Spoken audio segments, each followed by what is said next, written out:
Oh, hello, Tao. Nice seeing you connected. Do you have voice line? Can you hear me?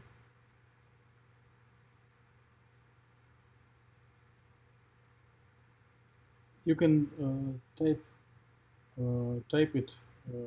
It's not necessary to speak.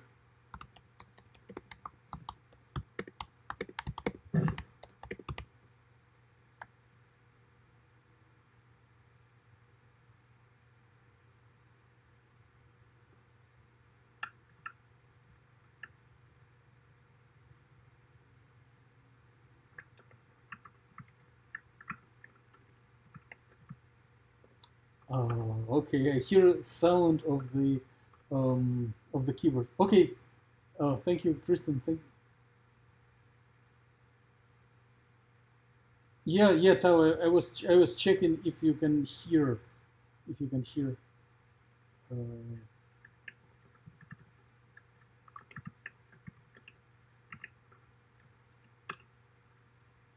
okay, very good. So let's hope that Mahima and Janice will join later. I think we should plan on time. So what are we going to do today? There is mm,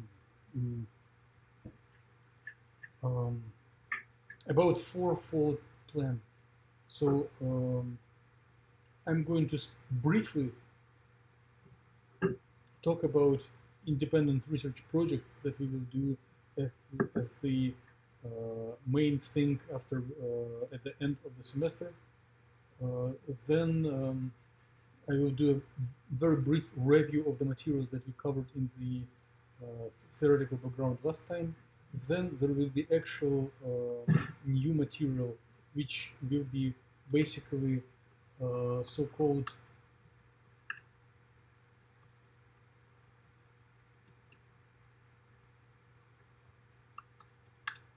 Fermi theory of ideal gas of electrons, and which is a simplified version of the density function theory. And then we will do practical aspects of submitting very simple VASP jobs on the cluster. So here are some bi-related bi-lipid bilayer models that one of the students was doing as a project in previous years. So systems of this size are doable if you are thinking if you are thinking about which project to do in a few weeks. Joanne, I see your comment, but some of the attendees need to leave literally at 7, and I cannot squeeze all material if I will wait longer.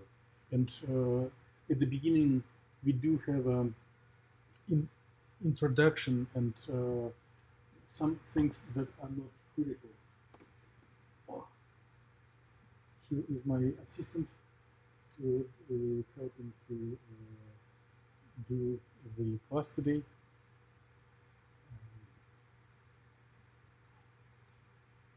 So large systems are okay. The goal of the class is to combine theoretical background, run correct software and right hardware, and generate the characterization of materials, of molecules and materials in computational way.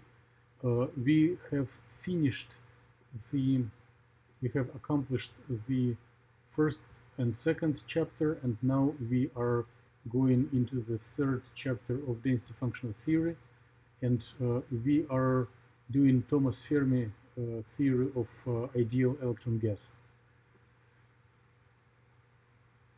Okay, those are lab things that I will cover when at the end of the lecture, but today we'll do just basic run of the WASP jobs, and if we can, we will fabricate density of states images today. If not, we will postpone it and do it first thing on coming Monday.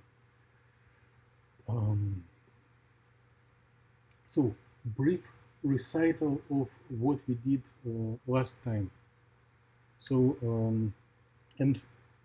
Joanna, this is the chance for Mahima and Janice to, even if they join later, they will not miss new material. So, in our previous chapter, we were considering Hartree-Fock theory or electron. Oh, hi, Mahima. Happy to see you. Happy to see you connected. And I see Li Husha connected. Happy to see you connected.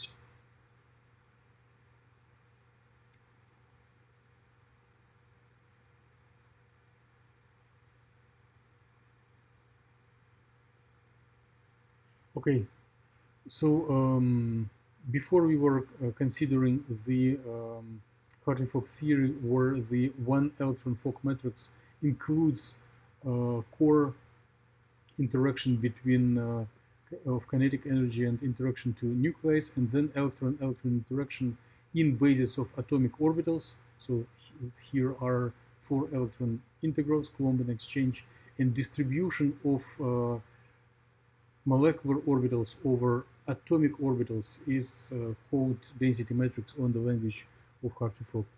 Then we were describing the self-consistent cycle for finding the eigen molecular orbitals, expansion coefficients of molecular orbitals over atomic orbitals. And one is doing this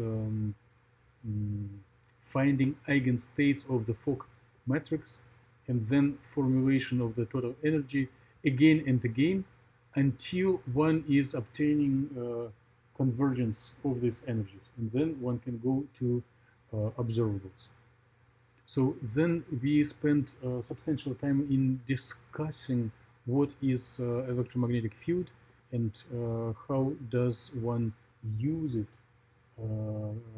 for characterizing materials, because a lot of characterization techniques are formulated as interaction between light and matter.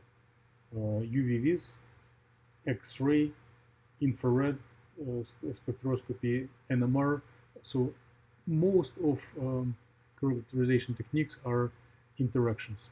And if the molecule is neutral, then interaction is formulated in terms of a dipole of a molecule. Then we did consider a very simple example of the model with 2 occupied orbitals and 1 unoccupied, and we considered promotion of system from ground to excited state by light. So going when one electron goes from orbital E2 to orbital E3, orbital 2 to orbital 3, and we did practiced the Slater determinant between initial and final states. The goal of this exercise was to show and explore the ways to simplify this multi-electron matrix element into one electron matrix element. So we considered the rigorous formulation of a dipole. We neglected Slater determinant and used Hartree product, and we were finding the matrix element of the transition dipole, of the dipole element between ground and excited. So which means integration over 2 electronic coordinates, R1 and R2. And when we carefully practiced this exercise and opened the brackets, we found that one term is getting 0 because we used orthogonality, and here there are different orbitals. And in the second term, we are getting so one factor is becomes just 1, and then we are left with an expression which deals only with one electron. So we are literally promoting electron from one orbital to another one. And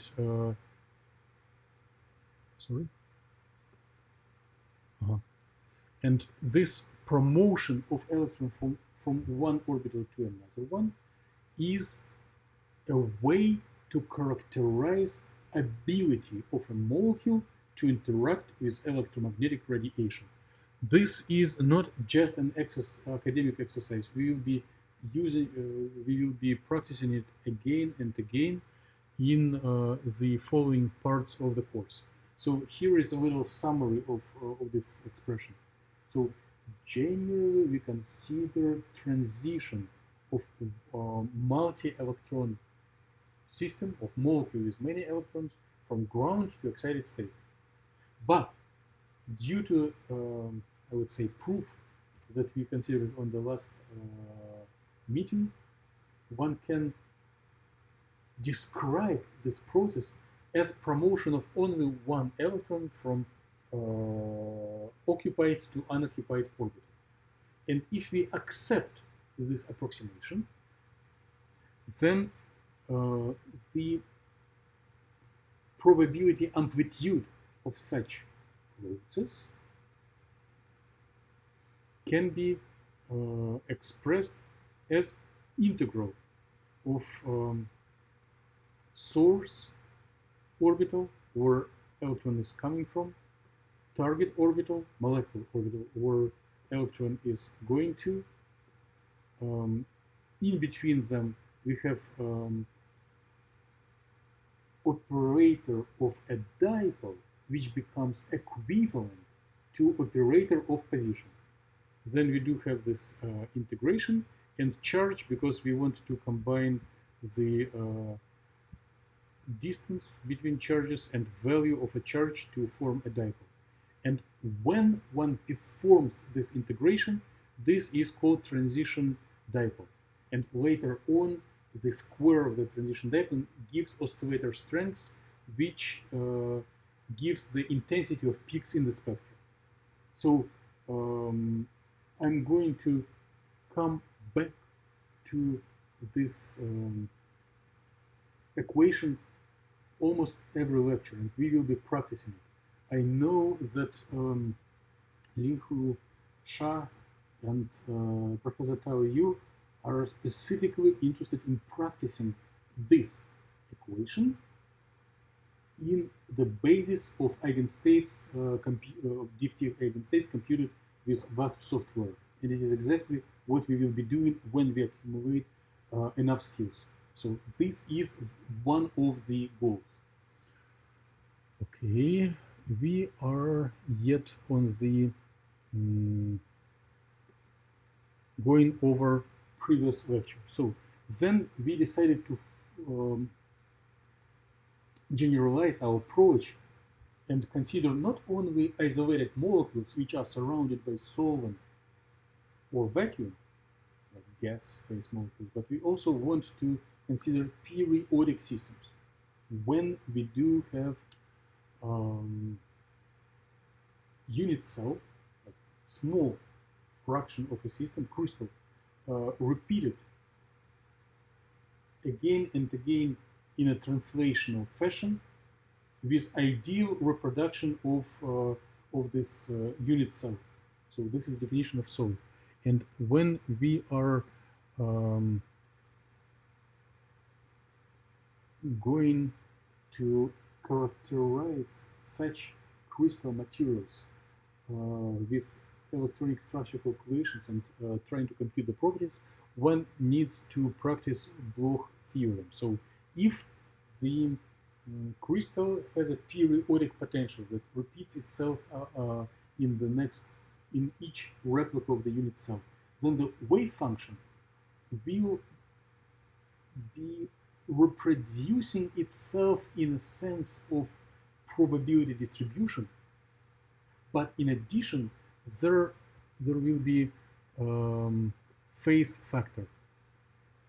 And in each next replica, phase factor will increase. This correlates with concept of plane wave, and this correlates with the idea that the even ground state of in ground state, the net charge distribution overall electrons may have non-zero translational motion.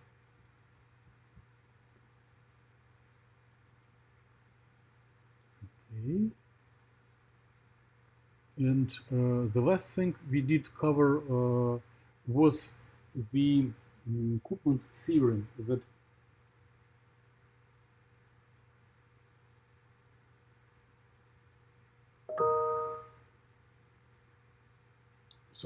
that the ionization energy and electron affinity are approximately equal to the energy of HOMO and LUMO orbitals computed in Hartree-Fock theory. Okay, done with one of the four sections for today. So we are done with looking over material of the last meeting. Now, academic material for today. So the Hello. Oh yes. I think in Wikipedia, I think 70% should be correct, but I think the rest of the things that should be judged, because you cannot believe everything in Wikipedia. You have to judge properly by books or maybe proper things, experiment. You cannot be judged as a Wikipedia, because Wikipedia is just a collection of information based on several like particular one. Oh sure. Sure, Jayanta, we do not believe in Wikipedia. Wikipedia yes. is 50% correct, 50% is completely misleading. Jayanta, we are not debating this statement. Wikipedia, please don't. A journal article, peer review thing. Yes. That could be believable, but Wikipedia, I think, please ignoring, not ignoring, but please check it properly. Jayanta, I'm not the defender and protector of the Wikipedia. So, but in my belief, in my view, Wikipedia 70%, 60% is correct, but rest of the things. It's a good Wikipedia is a good starting point. Starting point is fine, but the collection of facts, I think it's 60% right, 40% wrong. Because in my case, I have completely searched a lot of things. In Wikipedia, there is like different things, and it's not that much proper. I cannot say it's completely wrong, but 60% correct, 40%. Okay, yeah, thank you. What is our goal in this chapter? When we were describing the electronic structure of molecules and materials with Hartree-Fock theory, we were believing in the concept of the wave function. Wave function of many electrons. Wave function was depending explicitly on position of the first electron, second electron, third electron, and so forth. And then the main thing that we did, we after finding wave function, which we used in form of Slater determinant out of molecular orbitals, occupied molecular orbitals, the goal was to find total energy. This is not bad, but there is a different theory which is more computationally efficient when one replaces the concept of wave function with the concept of charge density.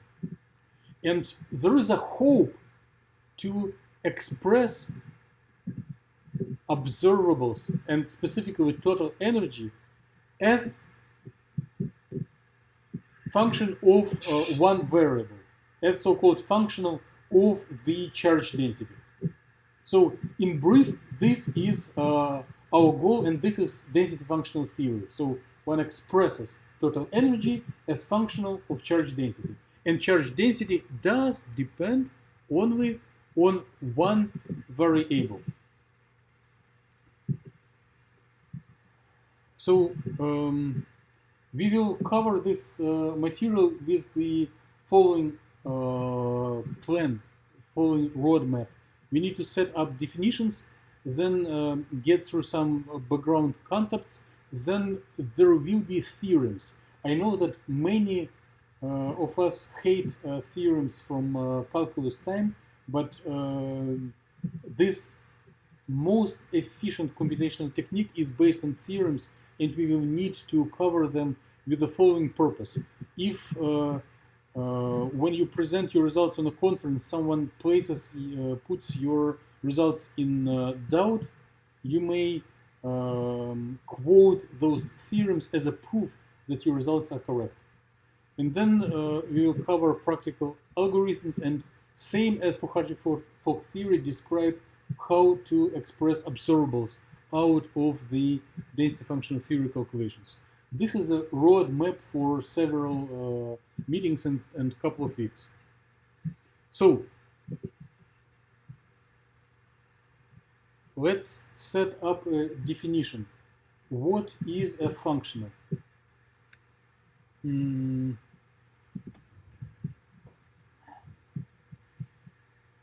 Joanta, can you please tell what is function? Not functional, but function from calculus. What is?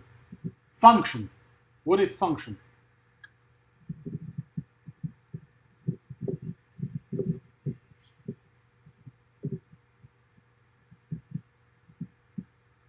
And anyone is welcome to assist and either speak or type the answer to this question.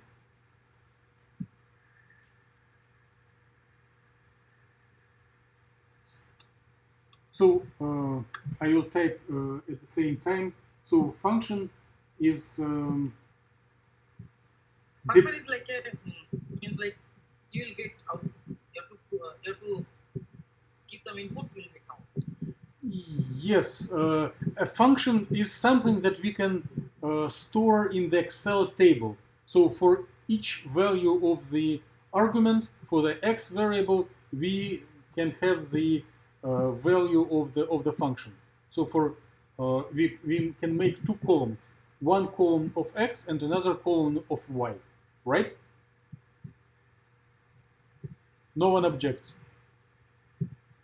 Okay, which means everyone no objections means everyone confirms. Now, if one creates many columns, many x columns, and only one y column, it means that many values of x1, x2, x3, x5 are converted into one argument, one function. This is multidimensional. Oh, means you are talking about it's a relation. Yes, yes. And now, relation, suppose y is equal to mx plus, it's a like straight line. That, yes, exactly. Yes, yes. Yeah, this is, and suppose like y is equal to 4ax parabola type. Maybe x is equal to 4ay parabola type. Perfect. Or maybe circle y x square plus y square. Okay, you're thinking in the right direction. So if one makes correspondence, and also like hyperbola, parabola, means completely mathematics. Yes. And mathematics is the language of science. Yeah, it's a mother. Oh, Eugene, I'm happy to see you connected. You came at the right time. So function in calculus is correspondence between one number to one number, one argument to one function. And functional is a correspondence from a function, from a distributed multi-dimensional thing into one number. So here is an example. If we do have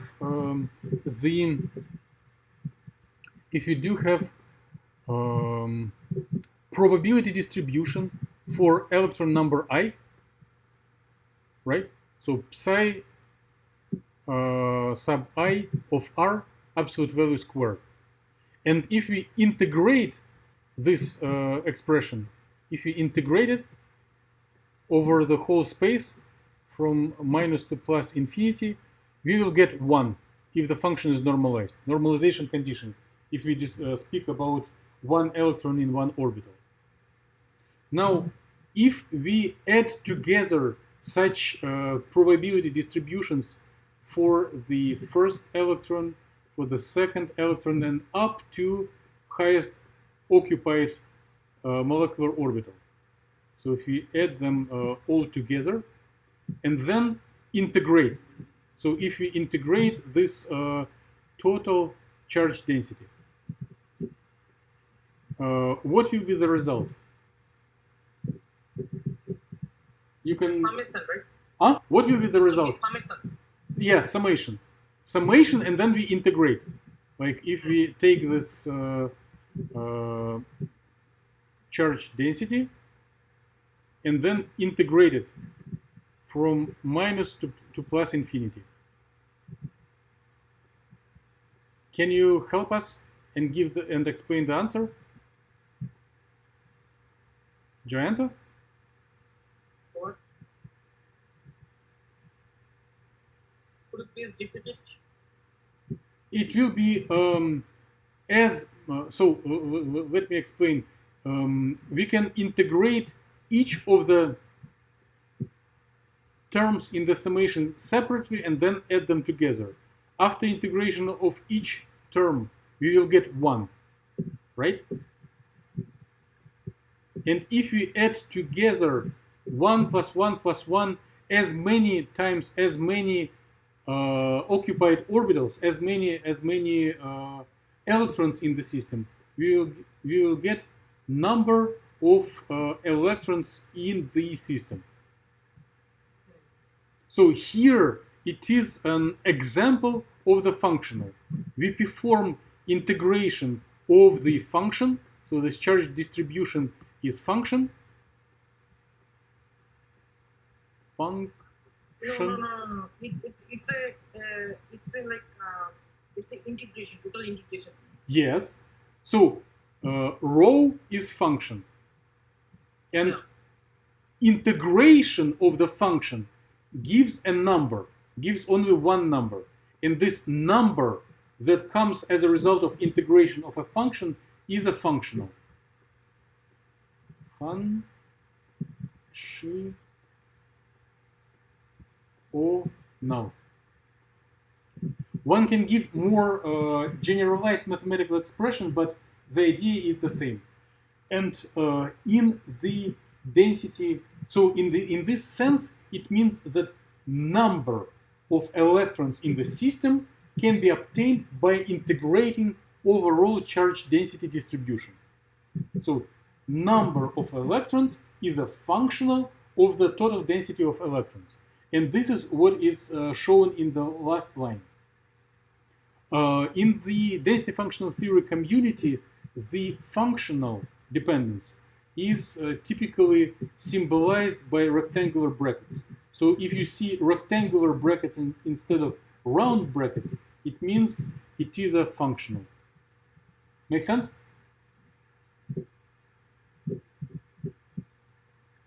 Okay, no one objects, which is good. So I'm going to go over so-called Thomas Fermi theory, and this could be boring and equation intense. So if you do not care about this theoretical background, you can lean back and relax for about 20 minutes. I will repeat and explain main steps after. If you are still interested, so here is what I'm going to do and what is the reason. So if you're not speaking, please mute the microphone. Joanta? If you're not speaking, would you please mute the microphone?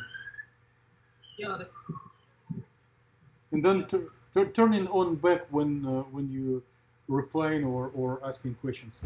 So the goal for this Thomas Fermi theory is as follows. We, on the previous slide, we did discuss that the total number of electrons can be expressed as a function of the total density. But if we are practicing computational chemistry, we need to find so-called total energy. Total energy as a function of density, or in our previous chapter, total energy computed out of wave function. So this is quite a challenging task, and one needs to do slowly but surely. So do little things.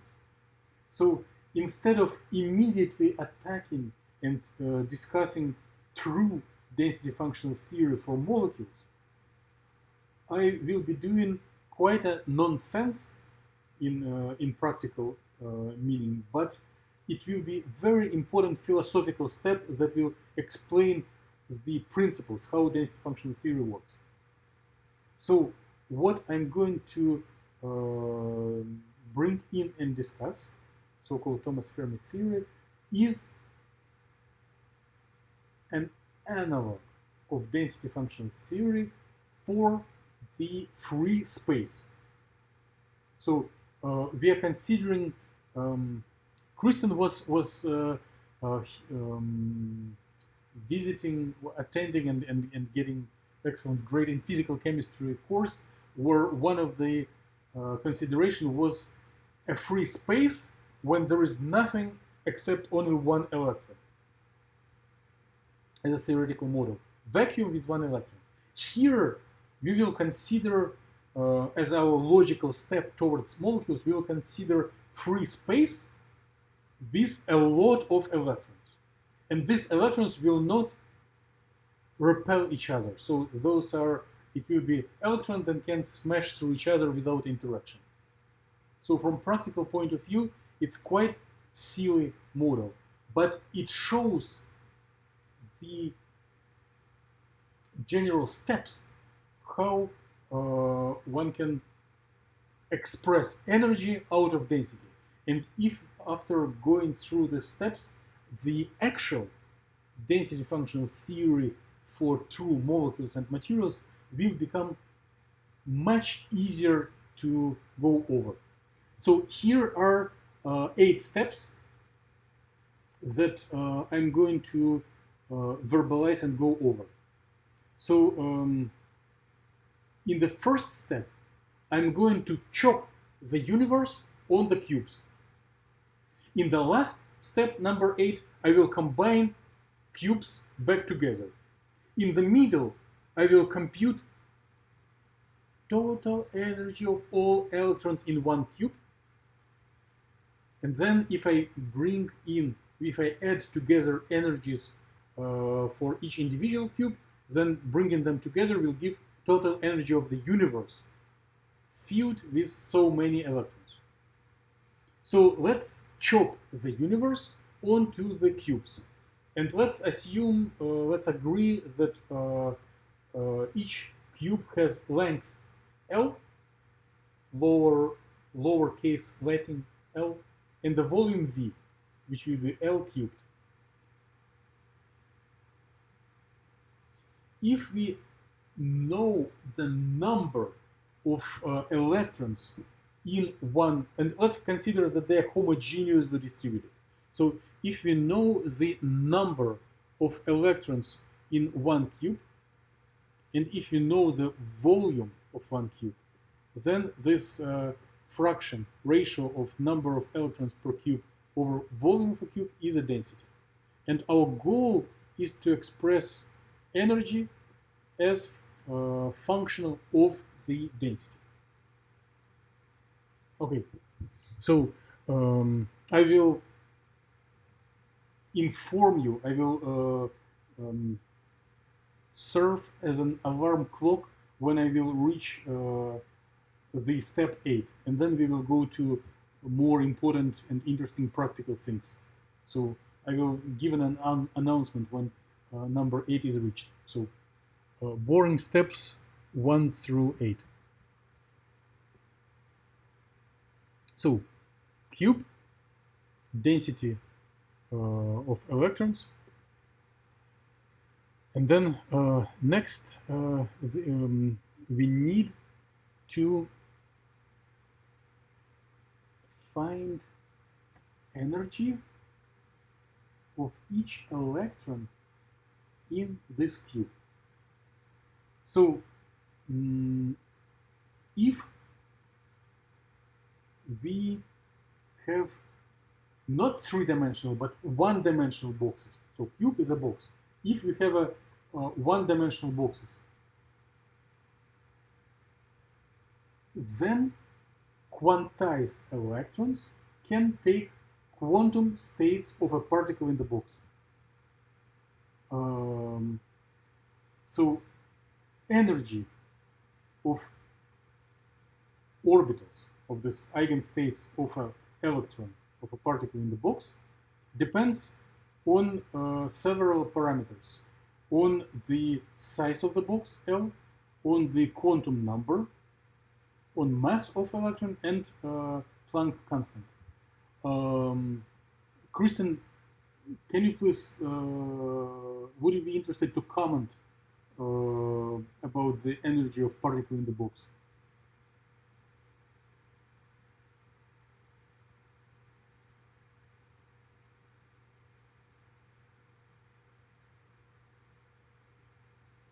So if you want to give a comment, you can type or speak. So I'll continue. The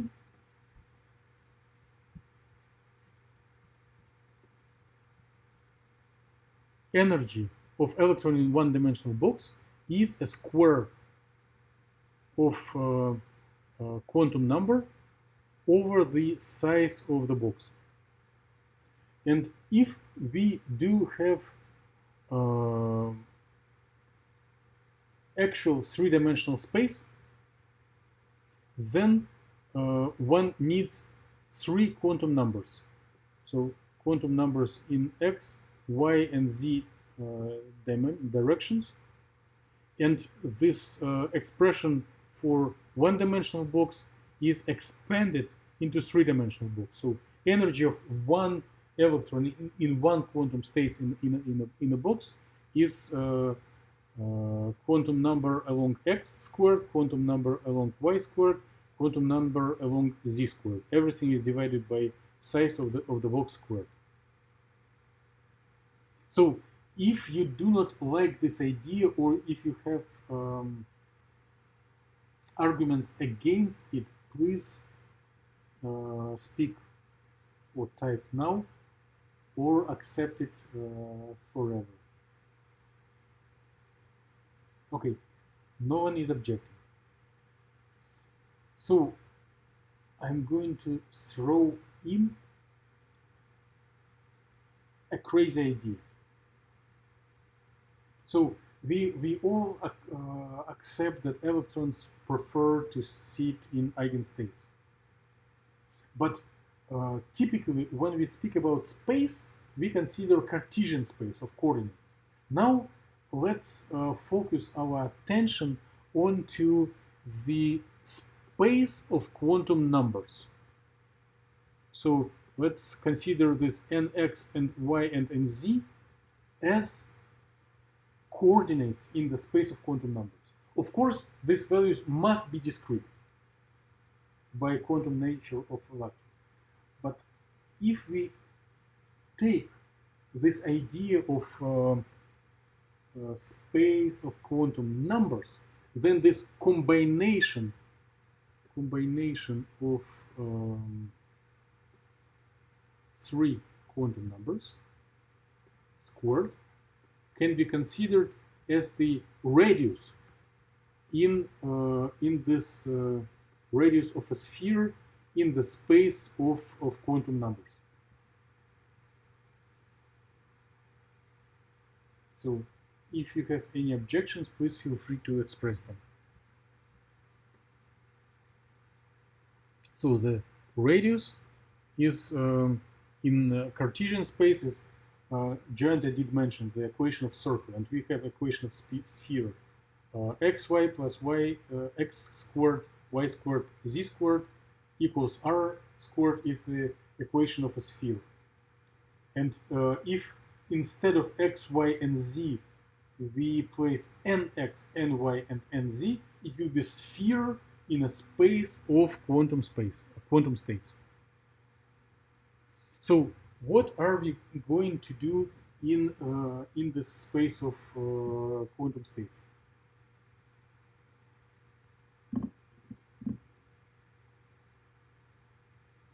What is our general goal? Our general goal is express total energy. And we need to express energy, if we focus on one cube, we need to express energy of all electrons that are residing in the cube. And according to Pauli exclusion principle, they will sit in different orbitals. So along these lines, we need to answer on two questions. So how many states have energy in the range from zero, where this radius goes from 0 to r? And then also we may be interested to express how many states have energy on the surface of a sphere from r to delta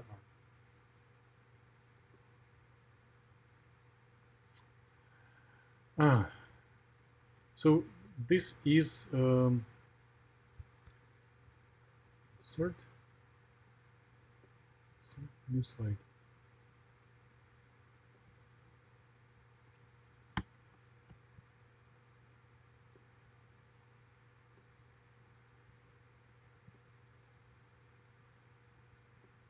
And x and y.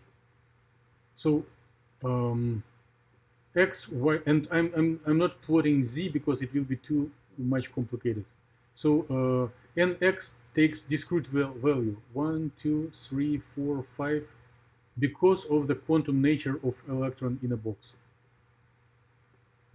And y also takes discrete values 1, 2, 3, 4, 5. So a state of an electron in the box is described by a point in this space, by a pair if it is two-dimensional, or triplet, three quantum numbers. So it is a discrete space. And why I'm doing it? Some of you can lose patience and get some irritation, so I need to justify why I'm drawing it and why it is needed. Because orbitals will be filled by electrons according to Aufbau principle, according to Pauli exclusion principle, and we need to practice it here. So here are discrete space and discrete states in this space of quantum numbers. Now, if we do have radius in this space, it means we point out all states that are offset from the origin by this much, by this vector. So it means that this state will have the same energy. And since it is a discrete space, we may instead of making a narrow line, we may want to set up a little ribbon. So to count several states that fit into the ribbon, so that have some tolerance range. So all states within a narrow ribbon. So all states where nx squared plus ny squared plus nz squared will be smaller than predefined r squared will have energy from 0 to energy corresponding to this R capital.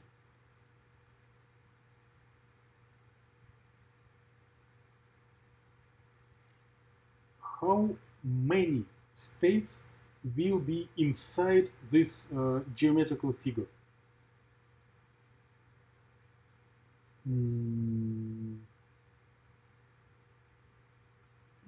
Joanta, would you like to try answering? If you want to answer, please. Yeah, thank you for.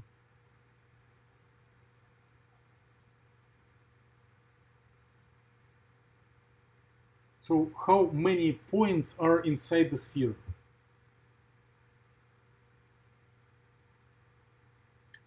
Points is like it's indefinite, right?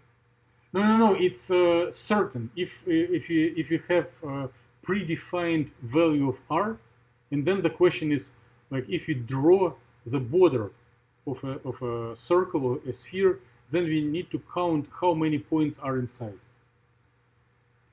And this question is equivalent. So maybe you have to calculate first. Here R means like you can get here 2R, right? Yeah. 2 pi r will be arc length, length of a circle. But here we need amount of points which will be equivalent to the volume of a sphere. So maybe you have to calculate to the radius, right? Radius, and then radius means like total here, like 1/4 this is, right? So 1/4 you have to calculate total volume by 4th. Then you have to get the volume. Then n is equal to you can calculate easily n. Right. So one needs an equation for the volume. So 1/4 into 4/3 pi r cube is equal to n r cube. Okay. So one practices the 4/3 pi r cube as a volume of a sphere, right? Okay. Very good. Thank you. And since if it is a circle, then we quantum numbers are always have positive values. So if it is a circle, it is only 1/4, a quadrant. If it is a three-dimensional space, then it is 1/8. So in three-dimensional space, we take only positive values of x, y, and x and y and z. So it's 1/8 of a space. So 1/8 of the 4/3 of pi r cube. Make sense?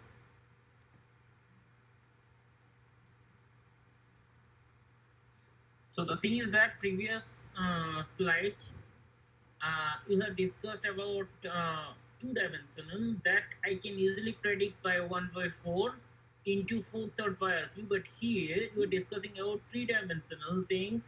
So that's why you have to take 1/2 to the power cube is equal to 1/8. Yes. Into 4/3 pi r cube, right? Yes. So it is. Yeah, so maybe here the difference is that here you are calculating actually the three-dimensional thing, but previously that we have discussed two-dimensional thing. So difference is that in case of two-dimensional, you have to calculate 1/2 the whole square, but in case of three-dimensional, you have to calculate 1/2 the whole cube. That is the major difference. Yes. Nothing else. Yes, correct. Thank you. So now, if we combine our expression for the amount of states, amount of points inside this sphere, and we combine it with definition of the energy of an electron in this space. So energy of particle in the box is nx squared plus ny squared plus nz squared, which is times the coefficients, which is shown here. So it will be r squared and then this coefficients. So the energy of a particle is function of this distance in the space of quantum states. And now there is a little crazy thing. We can invert this function and express the distance in this space of states as function of energy. Invert. So the distance r will be square root of energy and then square root of this coefficient. And next, this value of this radius in the space of radius in a space of quantum states can be plugged into expression for number of states. So we plug in this red circle into this box, and then if we replace r with energy to the power 1/2, so energy to the power 1/2, and we take it into the third power cubed, then we get energy in the power 3/2. So number of electrons, number of states that have energy equal or less than this Greek epsilon is equal some constants times epsilon to the power 3/2. So we are in about halfway to finishing the material, but the idea, the goal is to express total energy of all electrons in and all boxes as functional of the density. So by expressing number of electrons, by connecting number of electrons in this border energies, we will be able to achieve our goal. Okay. So if we look for the number of electrons only on the surface of the sphere, so only thin shell of the sphere, we can express it as a derivative of this energy to the power of the number of states over increment of energy. And if you take derivative of e to the power 3/2, then the result will be, well, I skipped coefficients, e to the power 1/2. So it will be density of states, number of states with energy epsilon. And this is the square root of this energy. So here is the graph. On the x-axis is epsilon energy. On the y-axis it is density of states. How many states have the same energy? So this is important for solids because degeneracy takes very large values. There are many states with the same energy, and this degeneracy grows as the square root of energy. Now, not all of these states will be occupied. According to Pauli exclusion principle and Aufbau, we populate only the lowest orbitals with electrons. So if we have so many electrons, we place them on lowest orbitals until we get rid of electrons. And there is a mathematical function that describes it. It is so-called Fermi-Dirac distribution, which is shown here. And if one wants to express it, one can find first the value of the denominator, which will be this exponential growth, and then place it in the denominator and see that this function looks like 1 if energy is less than this critical Fermi energy, and 0 if energy is bigger than this critical Fermi energy. So Fermi energy is the same as halfway between HOMO and LUMO. If temperature is 0, it is a step function. If temperature is finite, then it goes continuously from 1 to 0. So if you want to practice this Fermi Dirac distribution for our states for particle in the box, then we will have only so many states occupied. So we need to count them towards total energy. And then after this Fermi energy, nothing is occupied. We do not need to take them into account. So how to, feel free to stop me if needed at any step. So how can you find energy of all electrons in the box? So we need to integrate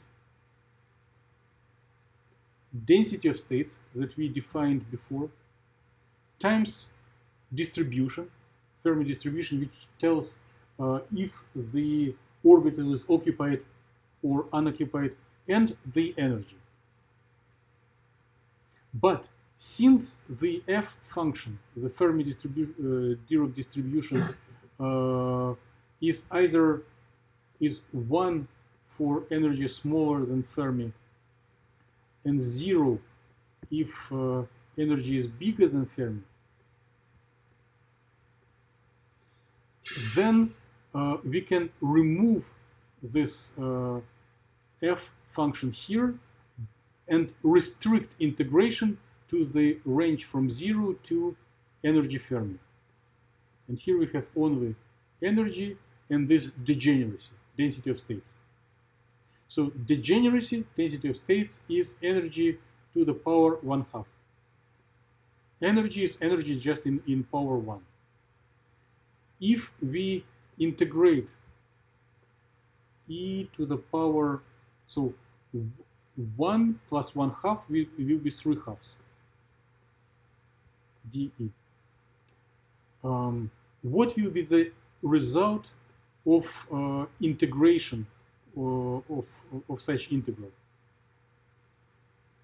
So if one integrates x to the power n dx, what one is getting? I need help.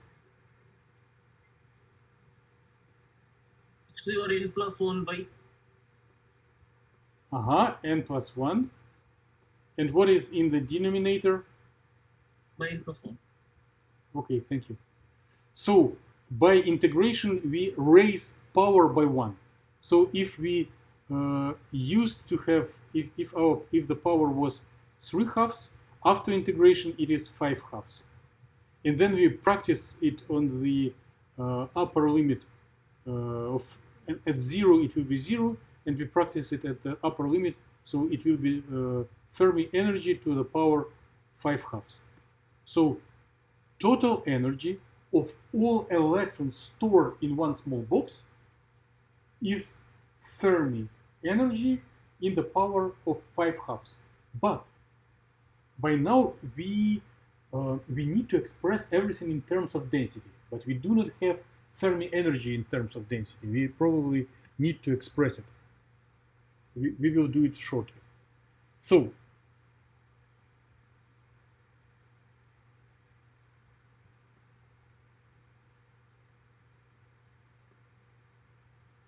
we may want to express number of electrons in a box as function of Fermi energy, and then we will do a trick. We will revert this connection and use it as definition of Fermi energy. So if we need number of electrons, so we are going to follow our Bow principles. Number of electrons inside the box is degeneracy times occupation, and then we integrate it from 0 to infinity. But since Fermi energy, since Fermi distribution is either 0 or 1, we can remove it and integrate only up to Fermi energy, we integrate only this density of states. So we integrate e to the power 1/2 from 0 to Fermi energy.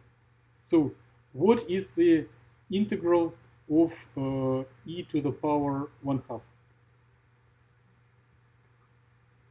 Joanta, what will be the power?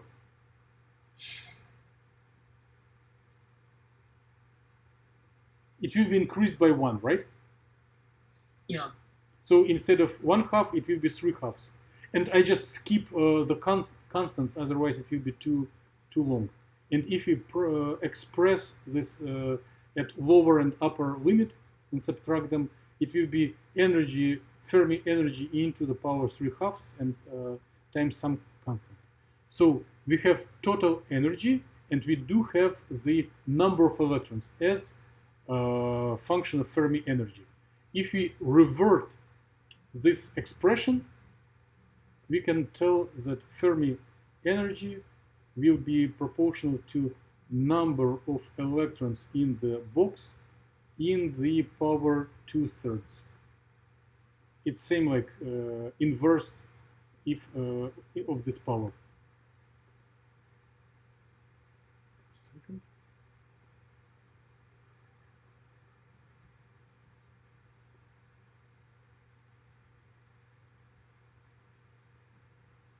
So number of electrons is Fermi energy in power 3/2. Total energy is Fermi energy in power 5/2. We are very, very close to completion. So I'm going to express the Fermi energy as power of the total number of electrons. And then I'm plugging in this definition of Fermi energy into expression for the energy. So express Fermi energy as function of number of electrons and plug it into the total energy of all electrons inside the box.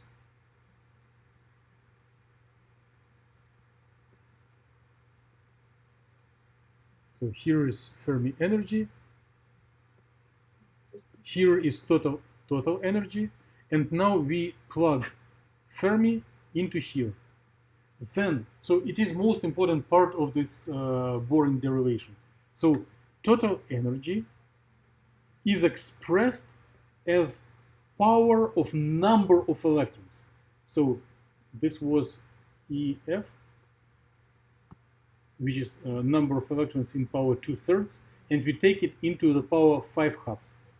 So if we perform this n to the power 2/3 into power 5/2, this 2 will be cancelled, right? And then the energy is expressed as number of electrons inside the box in the power 5/3. We are basically done. There is just little technical aspects.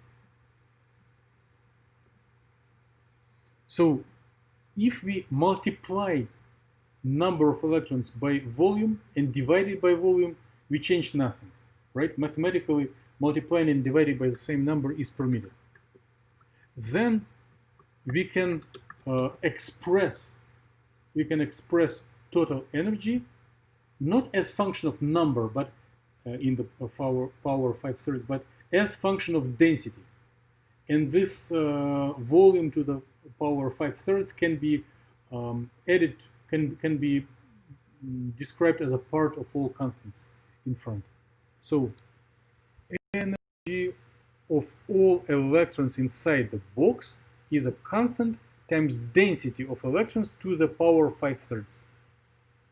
And if you have multiple boxes,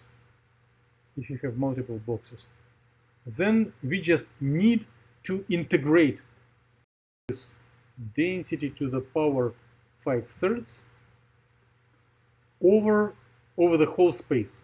If each box was very small, then we will make summation over all boxes, or in continuous case, it will be integration. The constants, which I was continuously skipping, are already pre-computed when people were deriving this theory, and are called Fermi constant.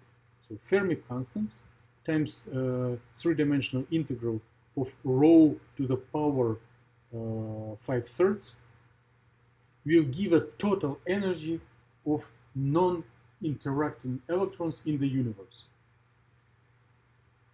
So this exercise is completely useless for describing molecules and solids, but it is philosophically an important step. It shows that one can express total energy as functional of total density.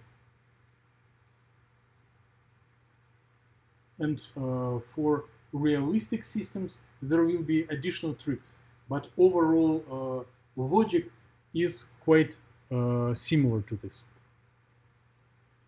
When the density, when the energy depends only on the density, one typically calls it local density approximation, because it depends only on density.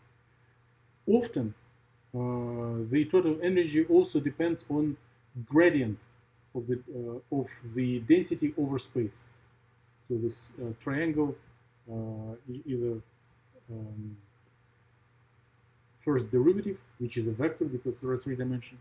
And if the energy depends on a gradient in general, then one calls it GGA, Generalized Gradient Approximation.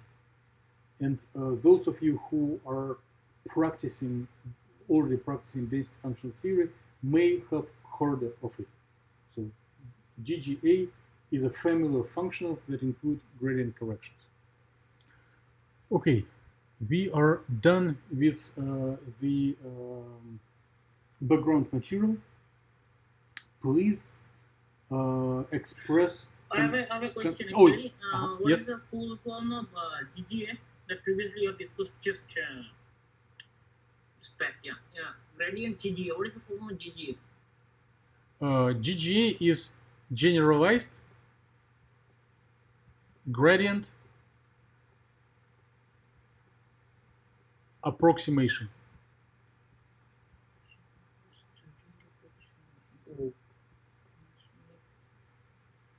Oh, here LD is like different. Like in organic chemistry, LDM is like lithium diisopropylamide. Here LD is completely different. Oh yes. Is the meaning of abbreviations is different in different communities. So suppose here in computational chemistry, suppose we are doing in organic chemistry a lot of things like LD means lithium diisopropylamide. No. It's local density approximation. So one needs to specify which community one is dealing with. Okay, thanks. Got it. Yeah, thank you. So any questions are very welcome, either by speaking them out loud or typing or sending an email. I will be very happy to clarify. And now let's go to practical aspects. So please log into the photon and then go into Quarry cluster. Last time, most of us did create the 4 input files for VASP, and I will go over to make sure that everyone have them. Comparing to last meeting, we need to submit the job for computation. So this 3 steps is absolute minimum for today's meeting. There are plans to do more than that, but please copy, paste, or make screenshot of these things. I can even copy paste them into the edit, copy into the chat line. And then as we go through, so it is 3 lines, 3 different commands. And as we go through this practical exercise, we will need to do it. And just as a brief reminder, VASP is a different computational chemistry software, different from Gaussian, and we have 4 input files: postcar, incar, kpoints, and podcar. So we were discussing how to create them, how to interpret them, and now we need to use this input to run electronic structure calculation and analyze output. So I am inviting everyone to log into Photon first, and then into Quarry server.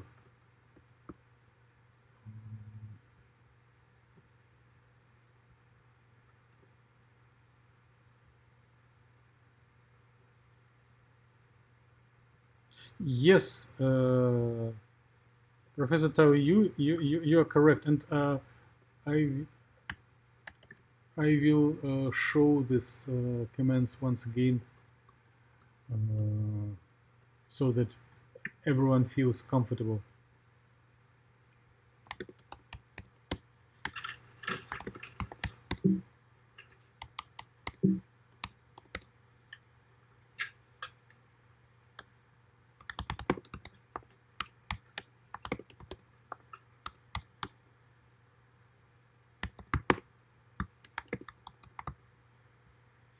Let me make the. So excuse me. Yes. Yeah, just I opened the Photon. So after that, welcome to Photon. So what comment I will write? You are ahead of me. Let me log into Photon as well. Okay, already I. Let me log into Photon first. Okay. Okay. Thank you.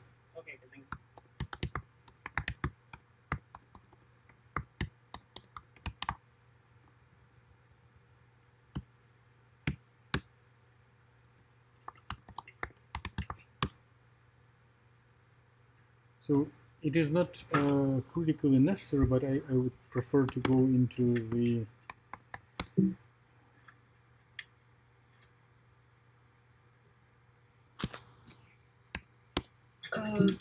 Dimitri, sorry, I just had a meeting with my advisor, so I didn't follow you. Could you tell me where are we now?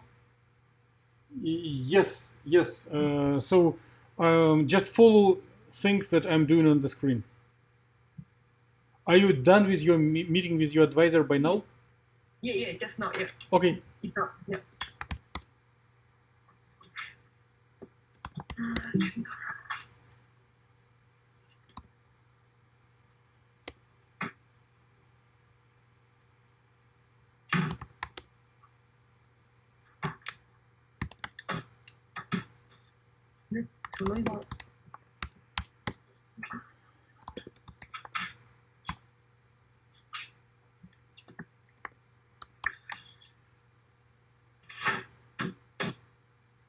So to go from Photon to Quarry, there is a shorthand command.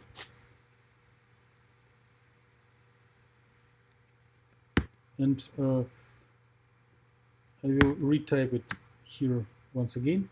So if you type it, we are transferred to a different server, and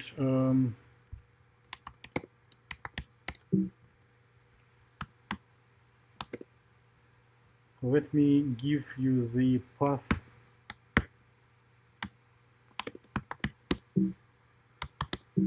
to the class.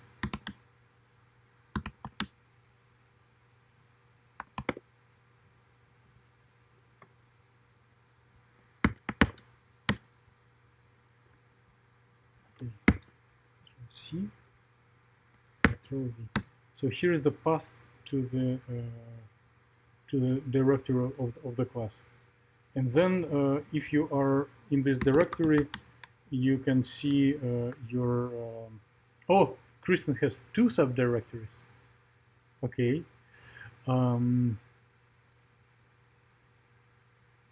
So I'm going to my subdirectory and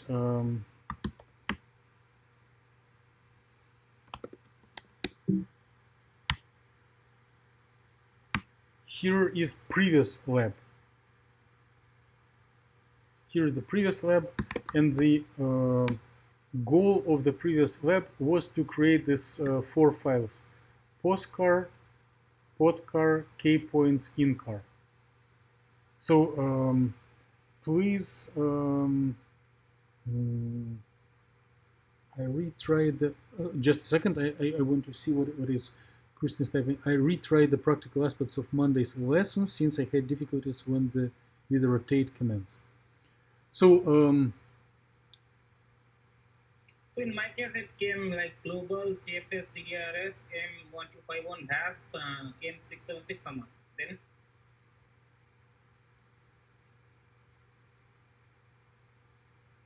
what if you type P? Just a second, Kristen. I was able to complete it all and have since resolved the issue. Very good, very good. Thank you, Kristen. Jayanta, in which directory are you? now I'm in killing@global/global/CFS/CM1251/VASP/CHEM676 Now do CD space Jayanta.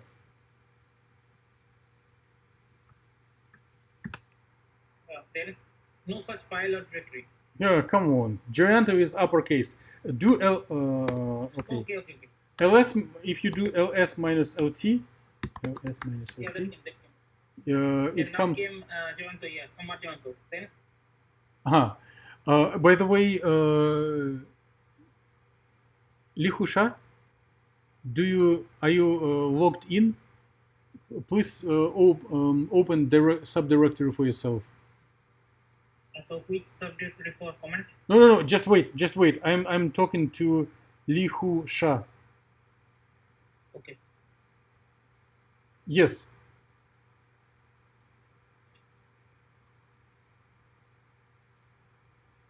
I do not see a subdirectory for. Lisha, are you there? Can you hear us? Probably he is away. Yeah, it's a very favorable way of these remote meetings that one can connect and then make a little break. That's fine. That's fine. Maybe he will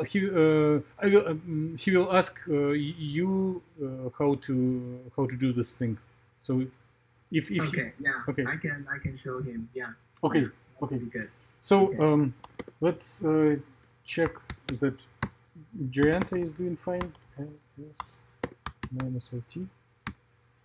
So Jayanta, it looks like you have all 4 files: postcar, podcar, kpoints, incar. Right? So yeah, currently now in my directory I am in now Summer Janta.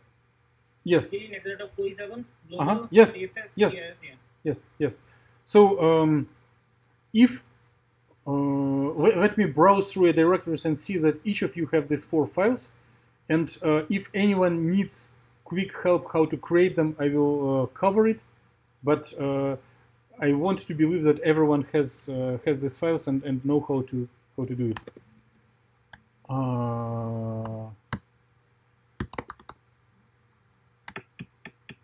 Oh, we do not have subdirectory for Mahima. Mahima, would you please create subdirectory for yourself?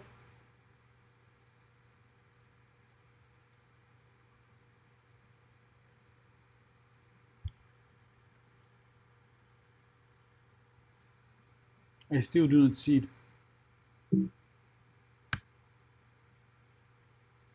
I followed those commands that you sent on the chat line.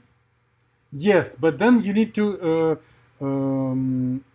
if you type pwd, what do you see? Pwd. Now it's like the same command. Okay. CHEM676 Summer. Okay. Then you need to type mkdir. mkdir.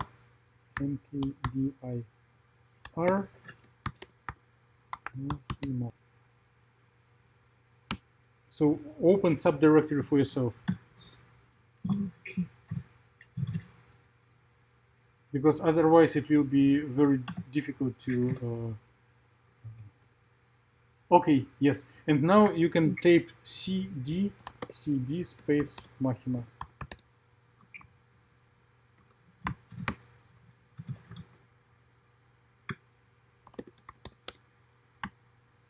Okay.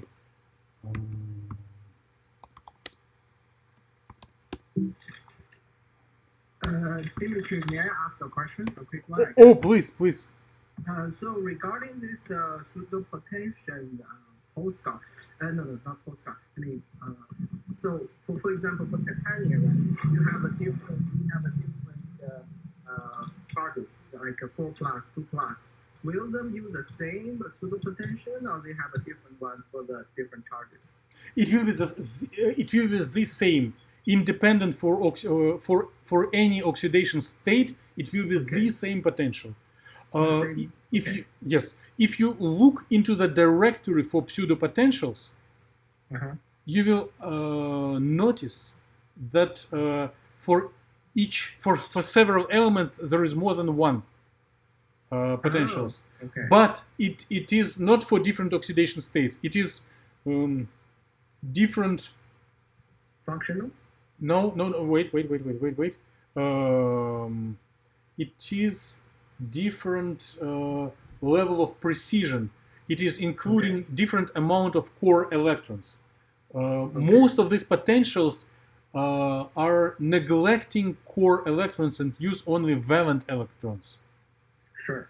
And depending on how you partition valent and core electrons, one has different potentials. Okay. So let me illustrate it. Just one question. Here I'm now in my directory, my subdirectory like Joinco. So I have to write it like CP Dimitri Lab 16XYZ or no? No. Let me. Currently in my case, Killing at the 47 global CFS CDRS. No, wait. Let me type the. If you want to go forward and if you're not interested listening general discussion, here is the command that you need to do. So when you previously that you did it copy Dimitri Lab 16 that previously that is for rotation and bin purpose. No, wait, Joanna, it is not for. It's only for Mahima. I want to save time, and I already copied pre-made files to her directory to save time. But everyone else should have created files personally. Okay, makes sense? So this file is for Mahima, right? Yes. CP. What? No. What I'm showing on the black screen. Black screen, and here I'm highlighting it. This is for Mahima, and she doesn't need to repeat it. I already typed it for her. What I'm showing on the gray screen, the CP bin SH. Yes, right, yes, it is for everyone. Debug. Yes. Okay, so let me quickly address the question of Professor Tao Yu. So if I type, as we did before, module show VASP, it shows this directory to pseudo potentials. And yes. Same thing came now. Same thing, nothing else. Right now, please do not do anything. I want to answer the question of Professor Tao Yu. So if I'm doing ls and then copy this list of pseudo potentials, so it has these three options: LDA, PBE, PW91. So in order to set up the functional, one needs to both select pseudopotential and do some additional keywords. And I do have templates. We use pseudopotentials for PBE. Yes. So yes. and if I push the tabulation button, it shows there are 269 possibilities. And if you see here, there are like several nickels, several niobium, and we need right now we need only simple one without any subscripts. But later on, the subscript shows that, for example, it includes additional D shell in the explicit into valence electrons. Yes. Okay. Okay. So Dr. Dimitri, yes, you could help me just one thing. After lots of comments I have written here, like killing.47, lots of comments like CHEM676 Summer2020, a lot of PWD, then same thing just came. So the thing is that, could you please tell me that what comment I would repeat, of what exact comment I would write it here to get the proper destination?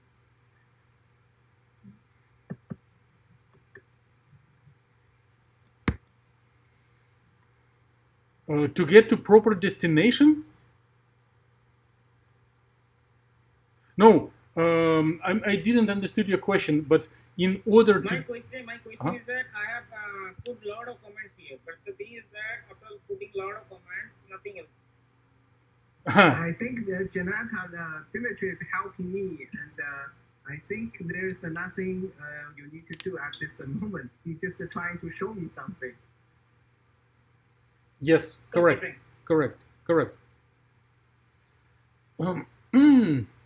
So, just very brief overview for Mahima. So, I'm not sure if you have time to do it, if I have time to do it over, but last time we took .xyz file that we have created before, and then converted it to the postcard file. And if you watch the video, you will see the steps. And if needed, I will do one-to-one session to help it. Just I don't want other attendees to wait for it. So more postcard. Just a second. Should I copy the CP command? No. Wait. Just wait. Okay. Just wait. Yeah, sure. So in your directory now. Oh, okay. You already did. Let me do. I'll do things slower.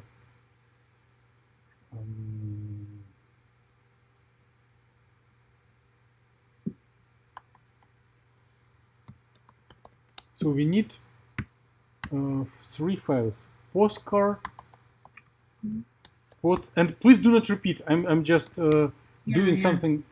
Postcard, key points, and incar.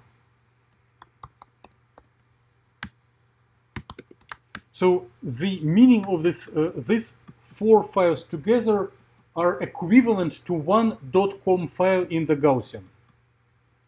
So in Gaussian, everything is stored only in 1 file. Here, things are stored in 4 files. Therefore, some people hate WASP and like Gaussian. And the most important file is postcard. Okay.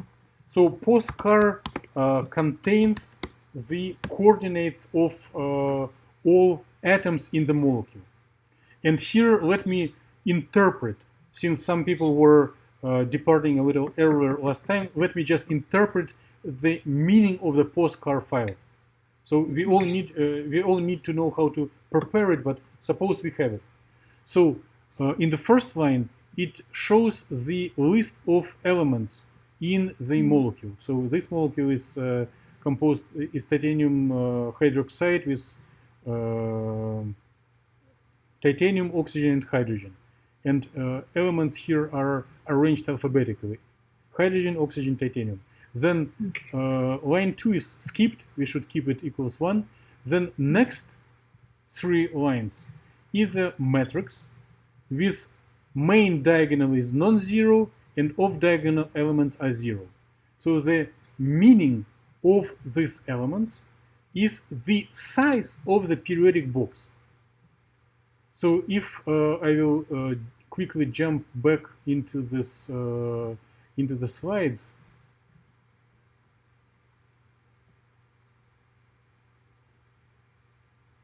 The system is a periodic box which is replicated again and again. So we explicitly model one box, but the code understands that there is an infinite number of boxes to the left, to the right, to away from the main box. And we need size of this box. So how big it is in X, Y, and Z. So these 3 numbers on the main diagonal is a size of the box in X, size of the box in Y, size of the box in Z. Next line is stoichiometry. So one needs to read this line together with the first line. So hydrogens. There are 4 hydrogens in this box, in the simulation cell. Oxygens. There are 10 oxygens in this box. Titania. There are 4 titanium atoms in this box. Okay? Okay. Now, coordinates. When we describe positions of atoms as we need 3 Cartesian projections, X, Y, and Z. First line is for the first hydrogen in the system. So it's X, Y, and Z. But if you look through this, this file, we will notice that X, Y, and Z projections of any atom are always bigger than 0 and always smaller than 1. So it is some strange, unusual units. And these units are so-called, they are not angstroms, they are not nanometers, they are fractional coordinates. So if you want to know the X coordinates of first atom, we need to multiply this 0.75 by the size of the box. So it means how many percent of the box is covered, this atom is offset from the wall in X direction. Here, for the Y coordinate, we need to, how far it is, how many percent it is from the wall in the Y direction. And here is how many percent from the wall on Z direction. And the same fractional coordinates are practiced for each atom. Then 3 numbers, 3 letters to the right means T means that this atom is allowed to be translated. Later on, we may want to freeze an atom, to replace letter T with letter F, which means we will not optimize its position. This could be interesting if you want to, for example, consider a substrate and then or catalyst that is not changing and the reactant molecule that moves towards it. So we can freeze part of the model and translate another part of the model. Okay, so now I suggest for everyone to practice this command cp space tilde /bin /sh /core_debug.sh space period. So after you do this command, you will see that this core_debug.sh is in your directory. So please make sure that you have this file in your directory. And in our previous chapter, everyone was encouraged to do the job scheduler on different cluster, but all exercises basically were done on Photon server through Gauss View, or Dr. Yu Zheng did present how to do it in a command line. But this was working for very small models. If our models will become like 1,000 atoms, small server like Photon will not be able to do it. We are now on a cluster with 10,000 nodes, and we need to use so-called job scheduler. So this query underscore debug.sh is script for job scheduler. So it does tell to submit the WASP job from this directory to 32 cores on one node of the supercomputer and run it for 30 minutes. If the job will take longer than 30 minutes, it will terminate it. The command that it will use is this srun-n32 wasp underscore gun. In order for this command to be recognized, one needs to model this, to load this module. So after ls-lt, and I'm in the directory of Mahima, so I shouldn't type here. Mahima, please type here yourself. So I will type a command in the chat line. So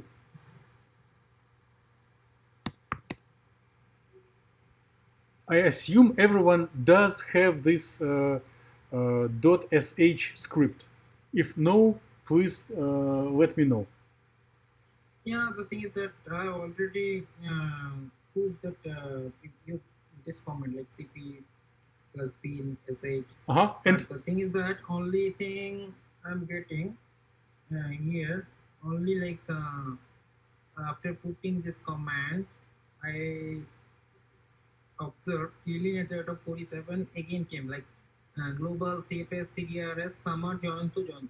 If you do ls-lt, you should see this ls, yes. You should see ls enter. ls enter, yeah. Then same thing like join to join, nothing. Do you see this core underscore debug.sh in your directory? Nothing. My directory. I'm just after putting this command. Nothing is. Could you please open my directory? Wait. I'll give instruction to everyone and then go to your directory. So yeah.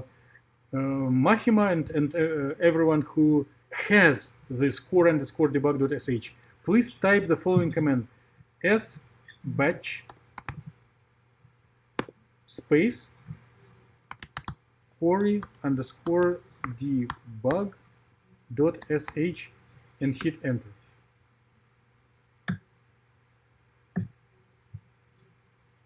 Mahima, did you type this command? Yeah, I'm done. Can you please tell what you see and what happens? Yeah, submitted bad job and... Good. After that, please type SQS vertical line grep debug.